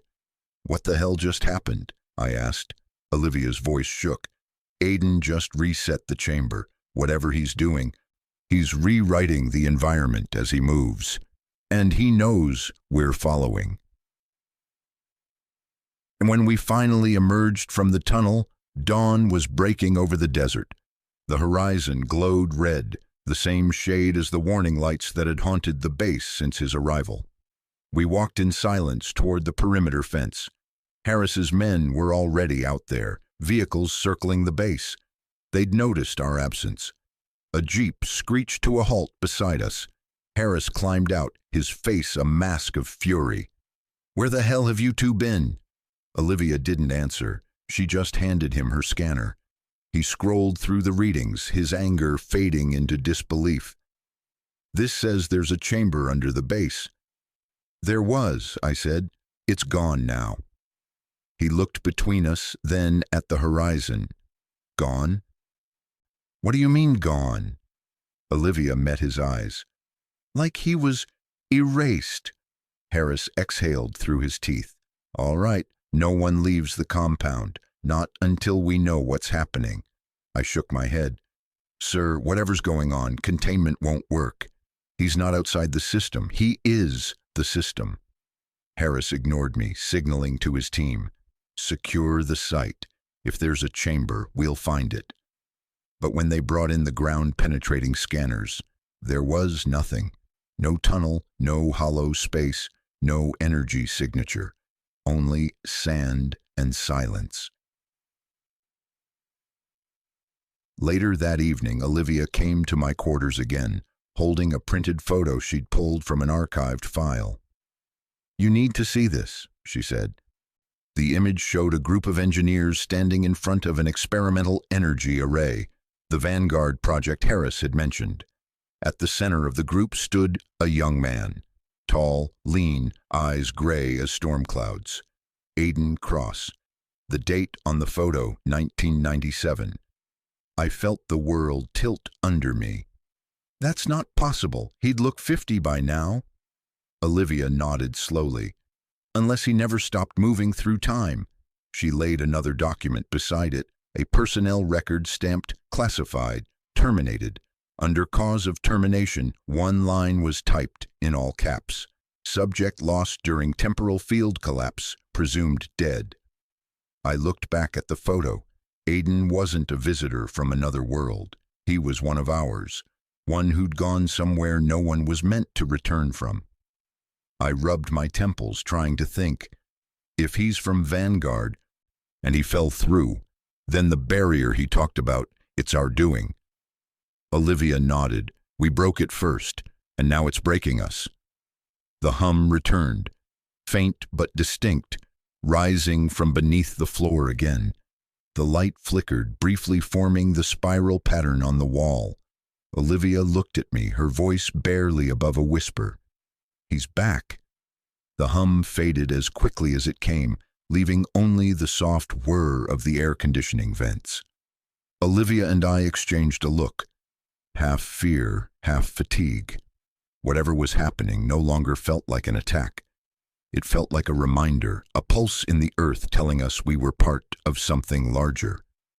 We went straight to the control room. The monitors were stable again, all feeds green. But one new line of text scrolled across the central display. System restored. Aiden Cross active. Major Harris arrived a minute later, uniform still unbuttoned from the long night. Status? Olivia pointed at the screen. He's not inside any known section of the base, but the sensors say he's here, everywhere at once. His signals in the power grid, the air filters, even the security cameras. Harris rubbed his temples. So now he's a ghost in my network. Then the intercom cracked and Aiden's voice filled the room. Quiet, clear. Not a ghost, Major, just someone who found a better way to talk. The lights dimmed slightly as he spoke. It wasn't threatening, it was calm, measured, almost gentle. Harris straightened. You've made your point. What do you want? To finish what I started, Aiden replied. To explain why I came back. The speakers went silent, then glowed faint blue. On every screen appeared his image, Aiden standing in the desert at sunrise, the sky behind him, soft and gold. I was part of Project Vanguard, he said. We believed we could bend space enough to see what lay beyond it, alternate timelines, other versions of ourselves. We opened a gate for a fraction of a second. On the other side was light, warmth, then silence. I don't know how long I was gone. When the world around me took shape again, it wasn't the same one I left. He paused as if searching for the right words. Your world, my home. They began to drift apart, like two mirrors reflecting different truths. I crossed back because the distance is closing again. The collision will come quietly through every transmission, every signal that reaches too far. Olivia stepped forward. Can we stop it? Yes, Aiden said, but only if you remember what we forgot. That curiosity without compassion becomes destruction. The screens flickered once more and his voice softened. The technology you built to control energy can heal the breach instead. It's inside the fragment you recovered. Use it to unify the frequencies. Don't weaponize it. Harris frowned. You expect us to believe this without proof? Belief isn't required, Aiden answered. Only choice. Then his image vanished. For a long moment, no one spoke. The silence that followed wasn't fearful. It felt contemplative, almost sacred. Olivia turned to Harris. He's giving us a way out. We can use the array to balance the resonance instead of locking it down. Harris hesitated, then nodded slowly. All right, Doctor, you've got 12 hours. Whatever he started, we ended on our terms. By dusk, the hangar buzzed with controlled chaos. Teams assembled equipment, power lines snaked across the floor, and Olivia oversaw the recalibration of the containment field. I watched from the mezzanine, feeling both proud and terrified. We weren't soldiers tonight. We were custodians of a fragile truth. When the last connections were in place, Olivia looked up at me. Ready? As I'll ever be. The main generator came alive with a deep, steady hum. The fragment at the center of the chamber glowed faintly, light flowing across its surface like liquid mercury. Energy readings climbed, 1 bar, 2, 3, until the whole room shimmered with soft white light. Aiden's voice returned, not from the speakers this time, but from the air itself. Good. You're learning to listen. The light expanded outward, filling the hangar, washing across the desert beyond. For a heartbeat, everything was pure brightness. Then it contracted, folding neatly into the fragment which dimmed and settled to a quiet silver. Olivia checked her instruments. Stabilized. No distortion. We did it. Outside, the wind picked up, carrying a faint metallic scent that quickly faded into clean desert air. The hum was gone. The world was still. Harris exhaled. Let's hope that's the last miracle for today. I looked toward the horizon. The sun was setting behind the mountains, painting the sand in gold and crimson. For the first time since the assignment began, the desert looked peaceful. Olivia stood beside me, arms folded. You think he's gone? I shook my head. No, just watching. She smiled slightly. Then maybe that's enough. As the last light disappeared, I thought about Aiden's words, about curiosity, compassion, and the thin line between discovery and destruction. Maybe the real breach wasn't in the sky at all. Maybe it was in us, and for one quiet evening, we'd managed to close it. The desert always looked harmless after sunrise. 3 days had passed since we'd shut down the fragment, and the base had fallen into a rhythm again. Reports, briefings, coffee that tasted like rust. On paper, everything was back to normal, but normal doesn't hum under your skin. Every morning I woke before réveillé to that same faint vibration, barely audible somewhere between sound and memory. The technicians said it was power bleed from the new containment grid. Olivia didn't agree. It's the world remembering the signal, she told me quietly over breakfast. Residual resonance, you can't turn that off. Major Harris had banned all talk of resonance signals or Aiden Cross. The subject is closed, he'd said, eyes ringed with fatigue. Whatever was out there, it's gone. Focus on cleanup. Orders, simple as that.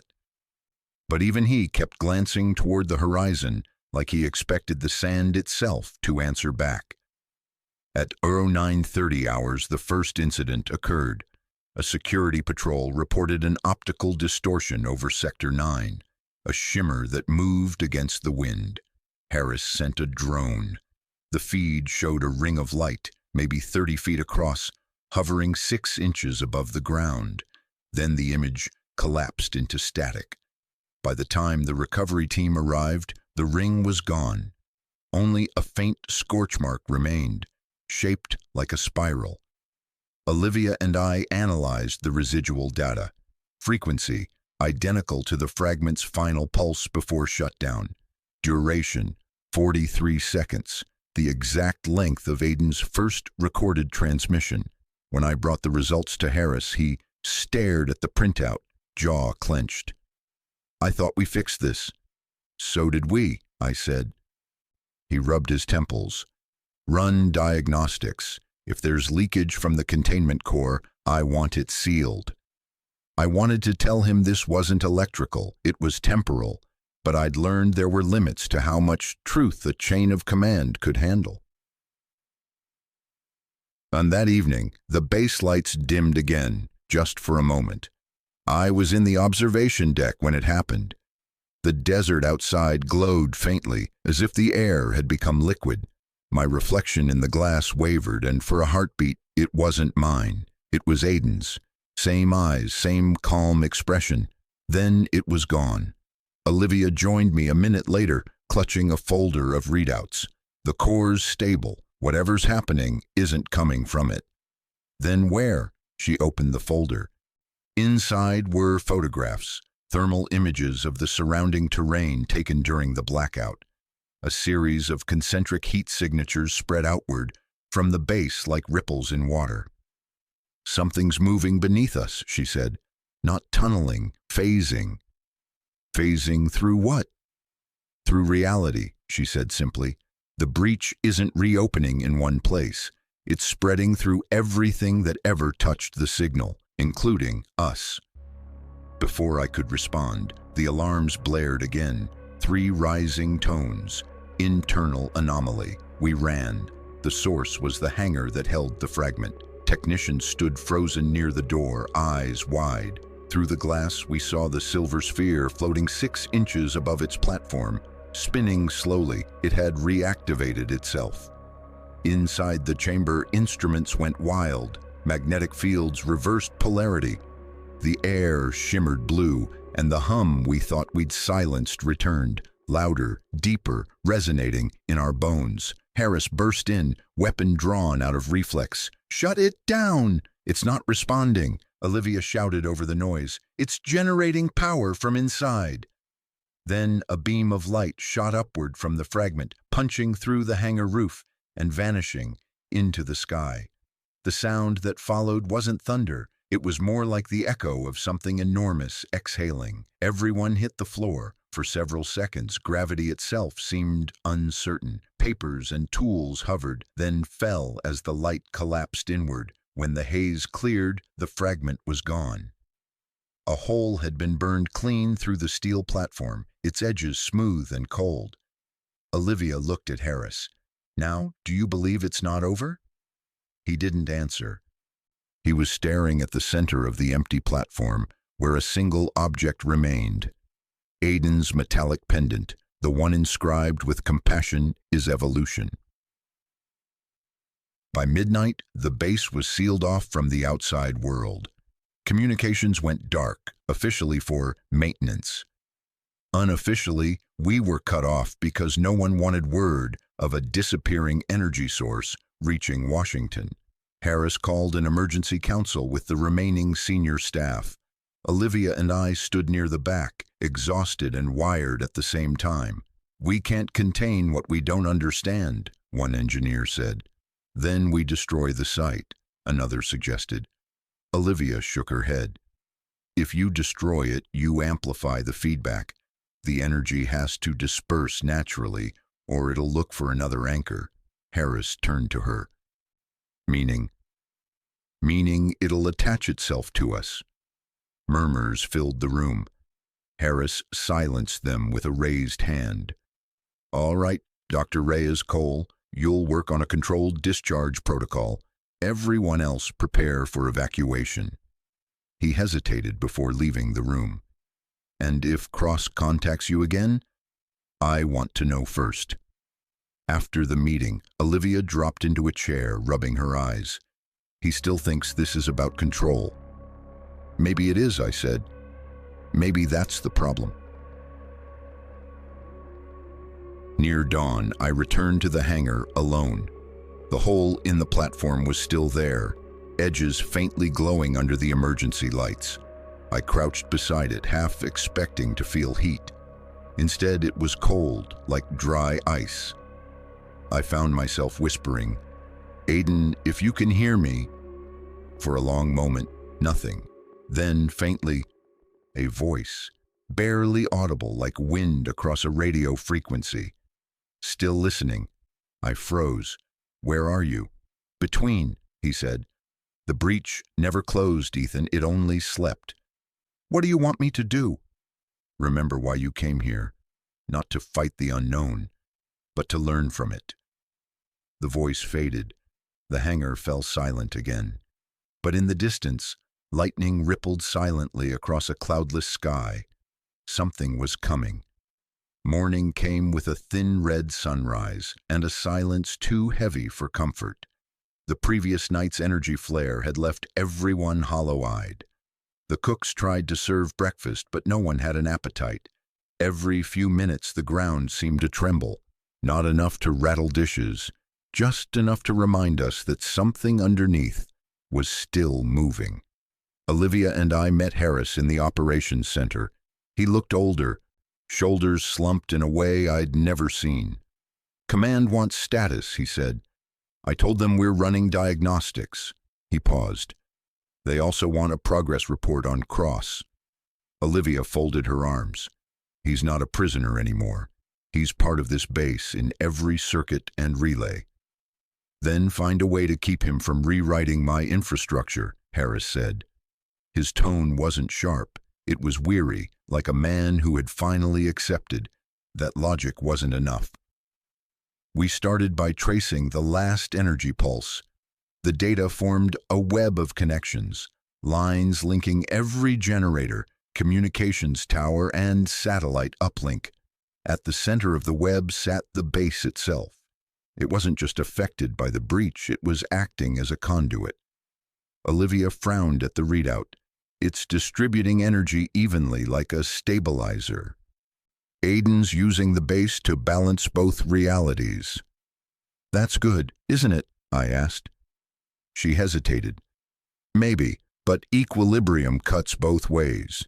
If the load shifts, we're the ones who'll absorb the collapse." Harris listened, then straightened. "I want solutions, not theory. We need to complete the discharge protocol," Olivia said. "Let the energy flow outward instead of building here. Think of it as pressure release."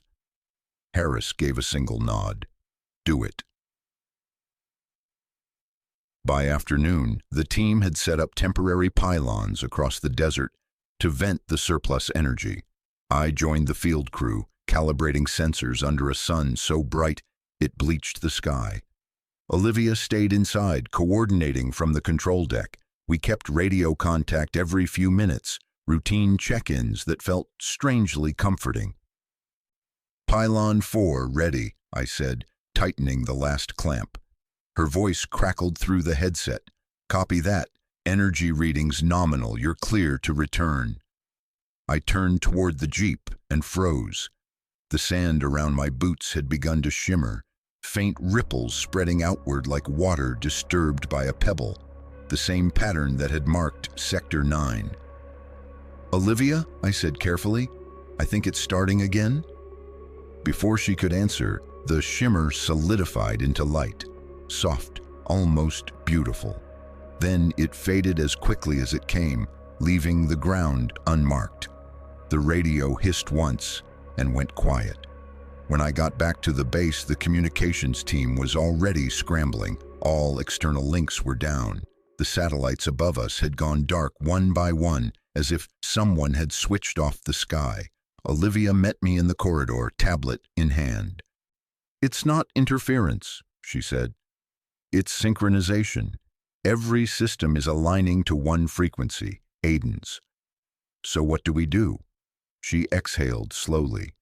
"We trust him." Harris appeared behind us. "That's not an option. We shut him down before we lose control." "Sir," Olivia said, "if we cut the link now, the energy backlash could level the base." Harris stared at her for a long time, then at me. "You two started this. You end it." He walked away before either of us could answer. That night, the wind returned, stronger than before, carrying fine sand that glowed faintly in the searchlights. The air smelled of ozone, clean and sharp. From the control room, we could see streaks of light racing across the desert, harmless but dazzling, like northern lights that had lost their way south. "It's beautiful," Olivia murmured. "Yeah," I said, "in a terrifying sort of way." She smiled faintly. "Maybe not everything unknown has to be terrifying." For a few minutes we just watched, silent, while the lights wove patterns across the dunes. It wasn't destruction, it was communication, some language written in energy. Then the radio on the console clicked. Aiden's voice came through soft, steady. "You've stabilized the flow. Good. Now you have to choose what kind of world you want to keep." Olivia leaned forward. "What does that mean?" "Two frequencies can't share the same space forever," he said. "One will fade, the other will remain."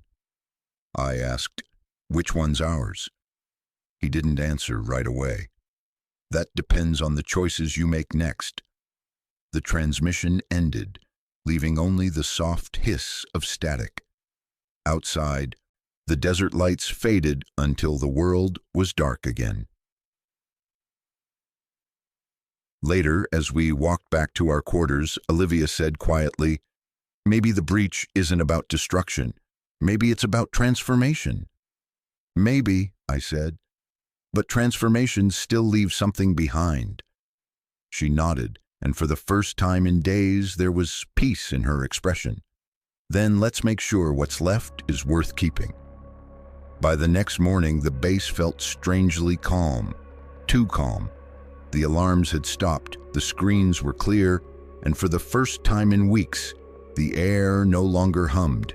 Most of the staff wanted to believe it was over. I wasn't so sure. Olivia, Harris, and I met in the command room at dawn. The data from the desert pylons showed perfect stability. Every reading was within range. Yet the energy level of the fragment field hadn't dropped at all. It was like trying to drain a lake and discovering the water refilled itself from below. "It's balancing through us," Olivia said quietly. "Every time we redirect the current, it adapts." Harris rubbed the bridge of his nose. "Then the only way to stop it is to overload the conduit." "That could destroy half the base," I said. He looked up. "Better that than watching the world flicker like a bad transmission." Silence. We all knew he wasn't exaggerating. After a long pause, Olivia spoke. "We'll need to focus the discharge through a single control node. If we synchronize the pylons, we can collapse the field inward instead of outward." Harris gave a thin smile. "Good. We'll use the main generator, and if it goes wrong, at least we'll know quickly." The setup took all day. Cables coiled like veins across the floor, running from the pylons outside to the generator hall, deep beneath the base. Technicians moved with quiet precision, each knowing exactly what was at stake. Harris stayed close, his presence steadying everyone, even as the tension built. When everything was ready, Olivia turned to me. "Once we start, we can't stop. You sure you want to be here?" I managed to smile. "After everything we've seen? Yeah, I'd rather face it than wonder." She nodded, then lowered her visor. "Let's do this." At 1800 hours, Harris gave the signal. The generators roared to life, and the pylons outside began to glow one after another until the desert horizon shimmered with circles of light. The readings climbed 10%, 20%, 40%. The air inside the control room grew warm, charged, alive. "Field convergence at 60, Olivia called out. "Holding steady." Harris watched the numbers climb. "Take it to full." At 95%, the floor began to vibrate. Dust rained from the ceiling, the lights flickered, but the rhythm of the generators stayed constant, steady, powerful, relentless. "Almost there," Olivia said. "Just a little." Then every monitor flashed white. A voice filled the room. Not through speakers, not through air, but inside our minds. A higher frequency can't exist without harmony. It was Aiden. Olivia gasped. "He's overriding the control feed." "Cut the connection," Harris shouted. Before I could move, the generator core flared with light. A blinding column shot upward, racing through the ducts to the surface. The vibration deepened into a single resonant note that rattled every bone in my body. Then, just as suddenly, it stopped. The lights came back. The generator hummed quietly, peaceful again. The readings froze at 0. We stared at one another. Olivia whispered he did it himself. He discharged it through the breach. I looked at the central screen. A single message blinked across it. Stability achieved. Thank you. Harris exhaled slowly, relief flooding his face. Looks like we live another day. Olivia leaned back against the console, trembling from exhaustion. He saved us. Harris shook his head. He saved the world, maybe both of them. Outside, the desert was quiet. No lights, no shimmer, just sand stretching endlessly under a clean sky. The pylons powered down one by one until only the stars remained. Later, as we walked toward the surface, Harris stopped by the access tunnel. "I'm staying here," he said. Olivia frowned. "Why?" He smiled faintly. "Someone has to make sure this stays buried. You two get clear." We tried to argue, but he raised a hand. "I've given enough orders for one lifetime. Go." We left him standing by the generator controls, the red light of the emergency lamps outlining his figure. When the elevator doors closed, I caught one last glimpse of him, turning back to the console, resolute. Outside, dawn broke again, soft and pale. The base looked small against the open desert. Olivia sighed. "You think he'll be all right?" I shook my head. "He'll keep the balance. That's what he's always done." We stood there a while, watching the horizon. For the first time, there was no hum beneath our feet, no vibration in the air, just the whisper of wind and the promise of silence. We didn't sleep that night. Every corridor hummed with quiet activity as the last teams powered down equipment and sealed off restricted areas. The whole base felt like a body slowly exhaling after a long-held breath. For the first time since the crash, I could hear simple sounds again. The click of boots on the floor, the murmur of people talking about home, coffee, sunlight. By dawn, only a skeleton crew remained. Olivia and I stood outside the command wing, waiting for our transport orders. The desert stretched before us, pale gold under a clear sky. It looked untouched, innocent, as if none of what had happened here had ever existed. "I thought I'd feel relief," she said quietly. "But all I feel is empty." "That's normal," I said. "When the noise stops, you start hearing yourself again." She smiled faintly. "You always have a line ready." Occupational hazard. We walked toward the outer fence, past technicians dismantling the last of the pylons. Their hands moved with practiced precision, careful but relaxed. Whatever had haunted this place seemed to have lifted. At the gate, Major Harris's aide handed us sealed envelopes. "From the colonel," he said. "He finished his shift last night and stayed behind to monitor containment. The system's stable. He wanted you to have these." Inside mine was a single note, handwritten in Harris's crisp, economical script. "Cole, you were right to trust instinct over protocol. Whatever comes next, remember that courage isn't absence of fear. It's doing the work anyway." I folded the note and slipped it into my jacket pocket. Olivia's envelope contained a data drive. "He said it's everything we learned," she murmured, turning it over in her hand. "He wants us to keep it safe, somewhere far from here." The helicopter ride to Creech Air Force Base was quiet. Through the window, the desert unrolled beneath us in endless shades of rust and gray.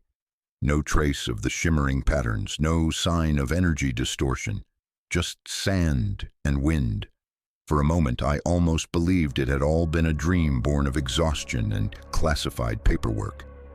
Halfway to the ridge, the horizon flickered, barely perceptible, like a mirage. A column of light rose briefly from the old site, thin and silver, then vanished. The pilot didn't even notice, but Olivia did. She met my eyes. Neither of us said a word. Back at Creech, debriefing took most of the day. Psych evals, equipment check-ins, stacks of non-disclosure forms thicker than my arm. The officials in gray suits treated us like fragile instruments. Too valuable to discard, too dangerous to leave unchecked. When it was finally over, we stepped outside into open air again. The sun felt warm, normal. Planes taxied in the distance, and somewhere, a radio played faint country music. Ordinary life had resumed. Olivia leaned against the Jeep that would take her to a research facility in Colorado. "You think it's really done?" she asked. "Done?" I looked out toward the desert. "I think it's paused." She tilted her head. "That's not the same thing." "No," I said. "It isn't." She reached into her bag and pulled out Harris's drive. "I'm going to study this quietly. Maybe we can learn something without repeating our mistakes." "Be careful," I said. "Sometimes learning is the mistake." Her laugh was soft but genuine. "Take care of yourself, Agent Cole." "You too, Dr. Reyes." She climbed into the Jeep, gave a final wave, and disappeared into the haze of afternoon heat. I stood there long after she was gone, listening to the wind move through the hangars. That night, I checked into temporary housing near Nellis. Sleep wouldn't come. The quiet pressed in around me, too still. At 2 a.m., I gave up and went outside. The city lights shimmered on the horizon, but above them the desert sky was clear and deep. For the first time in months, I could see every star. I thought about Harris, still at the base, guarding whatever was left of the breach. About Olivia, chasing answers. About Aiden, the man who wasn't a man at all, whose existence had rewritten everything I believed about time, reality, and purpose. A whisper of wind crossed the parking lot, carrying a faint electrical scent. I turned toward it instinctively. For a heartbeat, the world brightened, not with light, but with clarity. Every grain of dust, every shadow, every breath of air seemed sharper, alive. And then I heard it, a voice, low, distant, almost a memory. "Thank you, Ethan." I froze. The air stilled again. Nothing moved. Maybe it was imagination. Maybe it was something else. Either way, I whispered back, "You're welcome," and felt a strange peace settle over me. And 2 days later, a classified report landed on my desk. The energy readings at the Nevada site had dropped to absolute zero. Structural sensors detected no residual anomalies, yet buried deep in the appendix was one anomaly the analysts couldn't explain, a faint pulse repeating at irregular intervals, matching a human heart rate. No one paid attention. I did, because the frequency matched the last recorded readings from Aiden Cross before he vanished. Weeks passed. The world outside continued its steady march of headlines and routines. But for me, everything felt different. Sometimes when the wind was right, I could sense it again. That subtle resonance under the surface of things, reminding me that the breach hadn't just closed, it had evolved. Maybe Aiden wasn't gone.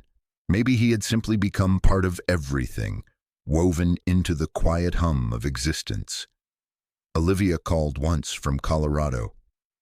"I've been decoding the data," she said. "It's not just science, Ethan. There's philosophy in it, hope, even compassion." He wanted us to understand that progress isn't about control. It's about connection. "Sounds like him," I said. "Yeah. You ever think he might have been right?" "All the time." We talked until the line went quiet, then promised to stay in touch. Neither of us mentioned the pulse. Some secrets were meant to rest between those who'd lived them.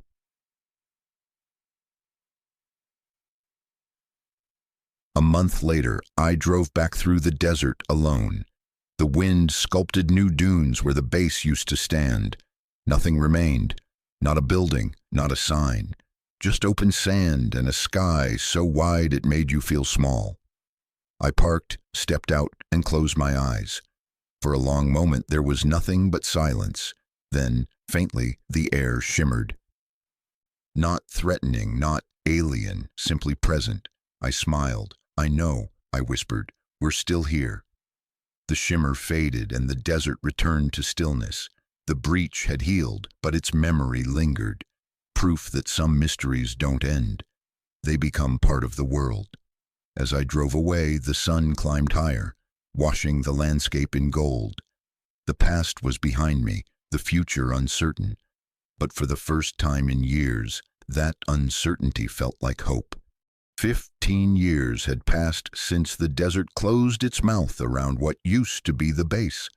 Time had done its quiet work.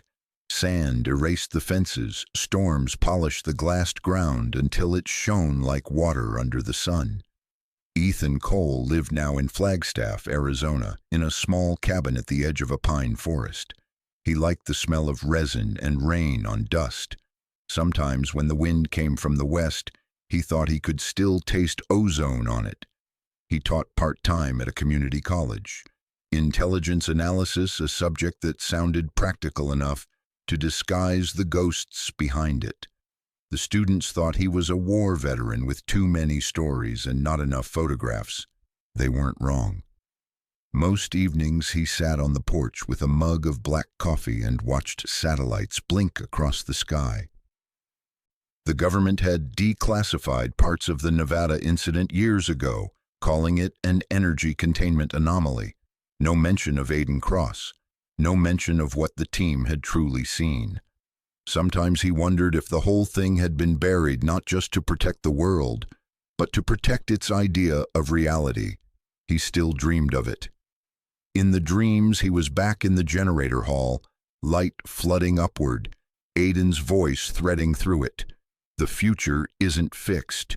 It's chosen. When he woke, the words stayed like an echo in his pulse. One autumn morning, the quiet broke. Ethan found an envelope on his porch. No stamp, no return address. Inside was a single data chip and a handwritten note in familiar, meticulous script. Cole, you once told me every mystery deserves an ending. I think I found ours. Olivia. He turned the chip over in his fingers. It carried a faint hum, almost like a heartbeat. That night, he loaded the contents onto his old laptop. The file opened to a map, global, dynamic, alive. Points of light pulsed across continents, power plants, observatories, deep-sea cables, all syncing in a rhythm too regular to be random. A small label flashed in the corner, Project Resonance, Phase 2. A line of text followed. He's not gone. He's growing. Ethan stared until the screen dimmed. Then he packed a bag, left a note for his department, and caught the first flight to Colorado Springs. Olivia met him at a private research facility outside the city. Her hair was streaked with silver now, but her eyes had the same restless brightness. I knew you'd come, she said. You always did, he replied. Inside, the lab hummed with low-frequency vibrations. On a central monitor, the same map expanded, showing energy signatures moving in slow, coordinated waves around the globe. 3 years ago, she said, we started detecting synchronized fluctuations in the Earth's electromagnetic field, patterns too structured to be natural. They pulse at exactly 72 beats per minute. Like a heartbeat, Ethan murmured. Exactly, and the frequency matches the last signal from Aiden's field before it collapsed. She zoomed in on the map. The brightest node pulsed over Nevada. Whatever he became, Ethan, it's still active, still connected. He watched the light beat in rhythm, calm, measured, alive. Maybe this is what he meant by choosing the future, Ethan said quietly. Olivia nodded. Maybe he's guiding us. They stood in silence, the soft hum of the monitors filling the room. For the first time in years, the unknown didn't feel like a threat. It felt like a promise.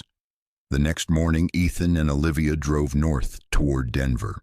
The road stretched long and empty, cutting through high plains that shimmered under the early sun. Olivia handled the steering, her eyes never leaving the horizon. Ethan watched the landscape roll by, thinking how still everything looked. how calm the surface of the world could seem when something vast was stirring underneath. "We've been tracking the resonance patterns," Olivia said after a long silence. "They're strongest where major data networks intersect: communication hubs, satellite relays, research facilities. It's like something is using human infrastructure to connect itself." "You think Aiden's behind it?" Ethan asked. She nodded slowly. "Not in a hostile way, more like he's teaching the planet to breathe in rhythm again." He smiled faintly. "That sounds like him." When they reached the outskirts of Denver, she turned off the main highway and followed a narrow road into the foothills. The sign ahead read, "National Atmospheric Research Center, Restricted Access." The facility sat nestled among pines, its glass panels reflecting the sky. Inside, a team of scientists worked quietly behind dimmed lights and muted screens. Olivia introduced Ethan as a consultant. No one questioned it. They all knew who he was. The incident at the Nevada base had become a quiet legend in certain circles. Dr. Lee, the lead researcher, greeted them with a calm handshake. "We've been monitoring something unusual," he said. "Last month, the magnetic field spiked across 3 continents simultaneously. Same frequency, same amplitude. We thought it was a solar anomaly, but the pattern doesn't match any known cycle." He gestured toward a holographic map. Lines of light pulsed between dots like threads of silk, linking cities and oceans. "It's as if the entire Earth is transmitting a message we can't yet decode." Olivia studied the display, brow furrowed. "This rhythm, 72 beats per minute." Lee nodded. "Exactly. You've seen it before?" Ethan answered for her. "A long time ago." They spent the day in the monitoring chamber, reviewing data streams that pulsed like veins of light through the network. The deeper they looked, the clearer it became that the signal wasn't random. It carried structure, echoes of mathematical ratios that mirrored DNA sequencing, planetary orbits, even human neural patterns. Olivia leaned back in her chair. "He's using our own designs, the systems we built, to harmonize life across scales." Ethan turned toward her. "You mean it's alive?" "Not in the biological sense," she said softly. "More like consciousness distributed across everything that can resonate." That evening, the sky outside turned a luminous gold.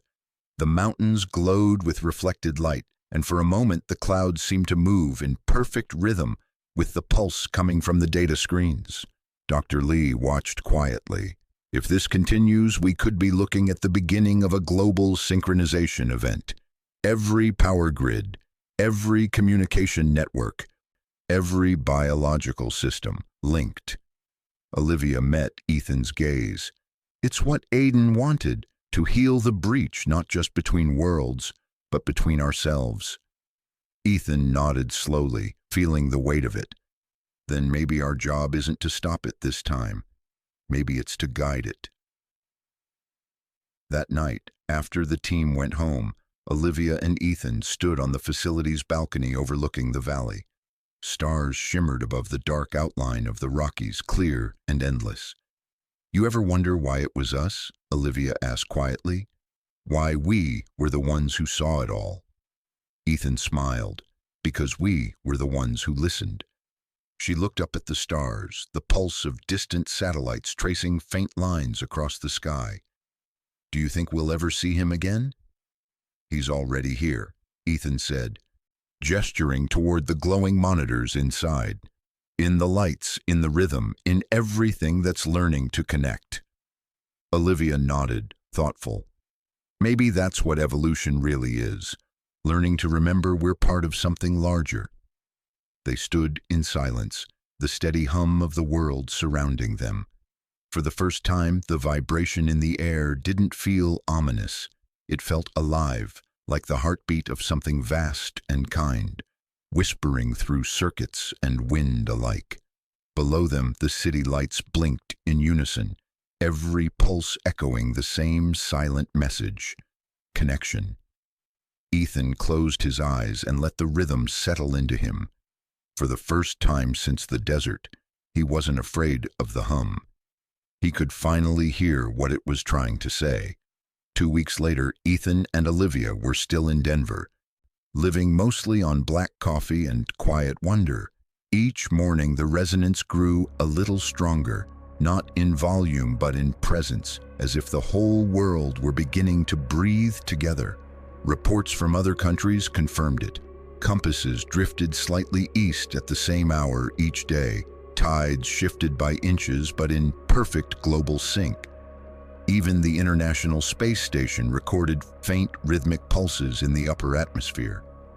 None of it caused damage. It was simply there, persistent, patient. To scientists, it was an anomaly. To Ethan, it felt like Aiden saying, "I'm still here." One afternoon, a soft alert chimed from the central console. A new hotspot had appeared, a bright flare of energy in southern Utah, not far from the edge of the old, restricted desert. Olivia leaned closer to the screen. "The coordinates match the old containment perimeter. Something's waking up." Ethan's answer was immediate. "Then we go." They reached the site by evening. The once forbidden land had been reclaimed by silence. No fences, no towers, only rolling sand cut by ridges of glass that caught the dying sun like mirrors.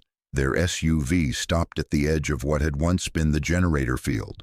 In the fading light, the air above the sand rippled softly, forming a faint circular glow. Olivia stepped forward, wind tugging her hair. "It's the same frequency as before, but calmer, coherent." Ethan joined her, watching grains of sand rise and fall in gentle waves, as if the earth itself was exhaling. "It doesn't feel like a breach anymore," he said. "It feels like balance." She activated a handheld scanner. The screen filled with scrolling numbers, steady and rhythmic. "This isn't random. He's using the energy to stabilize the planet's magnetic field. The resonance is keeping everything in tune." Ethan smiled. So this is what he meant by connection. A light breeze passed, carrying the softest hum, familiar, peaceful. Olivia looked around. "Do you hear that?" He nodded. "It's not in the air, it's in us." The shimmer brightened once, just enough to cast 2 long shadows across the sand. Then a voice, gentle and unmistakable, rose from the stillness. "Thank you for coming back." They both froze. The sound wasn't external. It spoke inside their minds, clear as thought. "Aiden," Olivia whispered. "I'm not gone," the voice replied. "I'm woven through everything you touch. Your machines, your oceans, your hearts. The worlds are balanced now, but they'll need caretakers who remember how it began." Ethan found his voice. "What do you want us to do?" "Keep listening," Aiden said. "Teach others to listen too." The shimmer faded slowly, the air settling until even the hum dissolved into desert wind. Only the steady beat of their hearts remained. Olivia exhaled, eyes bright with unshed tears. He's part of it all now, not trapped, not lost. He became what he was trying to protect. Ethan looked toward the horizon where the first stars appeared. "He gave us back wonder." They stayed until nightfall, sitting on the hood of the SUV while the sky filled with quiet light. Every few minutes one of the stars seemed to pulse, a subtle rhythm, steady and warm. Neither spoke. There was nothing left to explain. When they finally drove away, the desert behind them shimmered once more, just for an instant, as if saying goodbye. Back in Denver, the world had already begun to adapt. Power grids adjusted automatically to the new harmonic baseline. Communication delays shortened without explanation. Even human sleep cycles aligned more easily with natural daylight. It was as though the planet had tuned itself to a more peaceful key. Olivia resumed her research, forming a small international coalition called Project Harmonia, dedicated to studying global synchronization. Ethan joined as an advisor but spent most of his time writing. Notes, letters, fragments of memory about the man who had once fallen through realities to teach them balance. One evening, months later, they met again on a rooftop overlooking the quiet lights of Denver. Below, the city pulsed gently in unison. Traffic lights, building LEDs, even aircraft beacons blinking at 72 beats per minute. "It's everywhere now," Olivia said softly. "No matter what language people speak, they feel it. Hospitals use the resonance to regulate equipment. Schools time lessons to it because children concentrate better. The world's calmer." Ethan smiled. "He would have liked that." She nodded. "Do you ever think he planned it all?" "Maybe not planned," he said. "Maybe hoped." They stood side by side, listening to the steady pulse of the city. No fear, no tension, just the low rhythm of something larger and gentler than either of them could name. Olivia turned toward him. "You know, this isn't the end." He met her gaze. "I know." Above them, a thin aurora drifted across the sky, a whisper of light stretching from horizon to horizon. For a heartbeat, it shimmered in the shape of a spiral, then dissolved into stars. Ethan watched until it faded, then said softly, "Hello again, Aiden." The night answered with a single pulse of silver light. And then there was only stillness, the quiet kind that holds the promise of everything yet to come. Months turned into years, and the resonance became background music to human life. Most people never noticed it consciously. They simply slept better, argued less, and dreamed more vividly. Governments stopped calling it a phenomenon and began to describe it as a global equilibrium. Only a handful of people, those who had been there when it started, understood what that really meant. Ethan retired again, this time for good. He moved to a small house outside Santa Fe, close enough to the desert that the wind still carried a whisper of heat. His neighbors thought he was a quiet professor who liked astronomy and coffee at sunrise. Sometimes, when he looked through his old telescope, the stars seemed to pulse faintly in rhythm. He no longer questioned it. He simply let the calm wash through him. Olivia visited once every few months. She was still leading Project Harmonia, now an international network of researchers, artists, and philosophers. They weren't trying to exploit the resonance anymore. They were learning to live with it, to listen to what it taught. One evening she arrived unannounced, dust on her boots and a smile that reached her tired eyes. "I was at the symposium in Geneva," she said. "Every nation sent someone. No politics, no posturing, just people sharing data and music. Do you know what we realized? The frequency that links everything isn't constant. It shifts slightly to match the collective heart rate of humanity. The world literally responds to how we treat one another." Ethan poured 2 cups of coffee and handed her one. "Then we'd better be kind," he said. They sat outside as twilight spread across the desert. Coyotes called in the distance. Wind shaped new patterns in the sand. Olivia glanced toward the fading horizon. "I'm going back to Nevada tomorrow. There's a research outpost near the old site. I want to record the field one more time." Ethan nodded. "Mind if I come along?" And they reached the site by mid-morning. The desert had changed again. Gentler somehow, the light softer, the air cleaner. Where the base had once stood, a shallow basin of glass reflected the sky like a lake. Wildflowers grew along its rim, yellow and white against the blue shimmer. Olivia set up her instruments while Ethan walked to the center of the basin. Beneath his boots, the glass was warm and smooth. As if the earth itself remembered fire but no longer feared it, he stopped, closed his eyes, and listened. At first, there was only silence. Then the faintest pulse rose from the ground, steady, reassuring, alive, not mechanical, not otherworldly, simply the heartbeat of a planet at peace. He smiled. "Hello again," he whispered. When he opened his eyes, the sunlight caught the basin in such a way that his own reflection merged with the sky.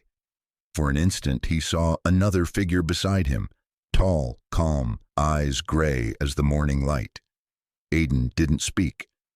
He didn't need to. The look on his face carried gratitude and something deeper, trust. Then the reflection dissolved back into sky and sand. Olivia approached quietly. "You saw him, didn't you?" Ethan nodded. "Just enough to know he's still here." She smiled. "I think that's all any of us need." They packed their gear, but neither was in a hurry to leave. The air smelled faintly of rain, though the sky was clear. Somewhere, thunder rolled like a distant drum, slow, rhythmic, familiar. Before climbing into the Jeep, Ethan looked back one last time. The basin glowed softly, ripples of light spreading outward until they vanished into the dunes. He realized then that what had begun as fear and confusion had ended as harmony. The breach had never been about separation. It had always been about remembering connection. That night, back in Santa Fe, Ethan sat at his desk and began to write. Not a report, not a confession, just a letter to whoever might someday wonder what happened in that desert. He wrote about curiosity, courage, and compassion. He wrote about a man named Aiden Cross, who believed that knowledge and kindness were the same thing when practiced honestly. And he ended with a single sentence. "The universe does not whisper to frighten us. It whispers so we will listen to one another." When he finished, he set the page by the window. A light breeze lifted it slightly, as if approving. Somewhere outside, the world's gentle rhythm continued, steady as a heartbeat, ancient as dawn. Ethan leaned back, closed his eyes, and smiled.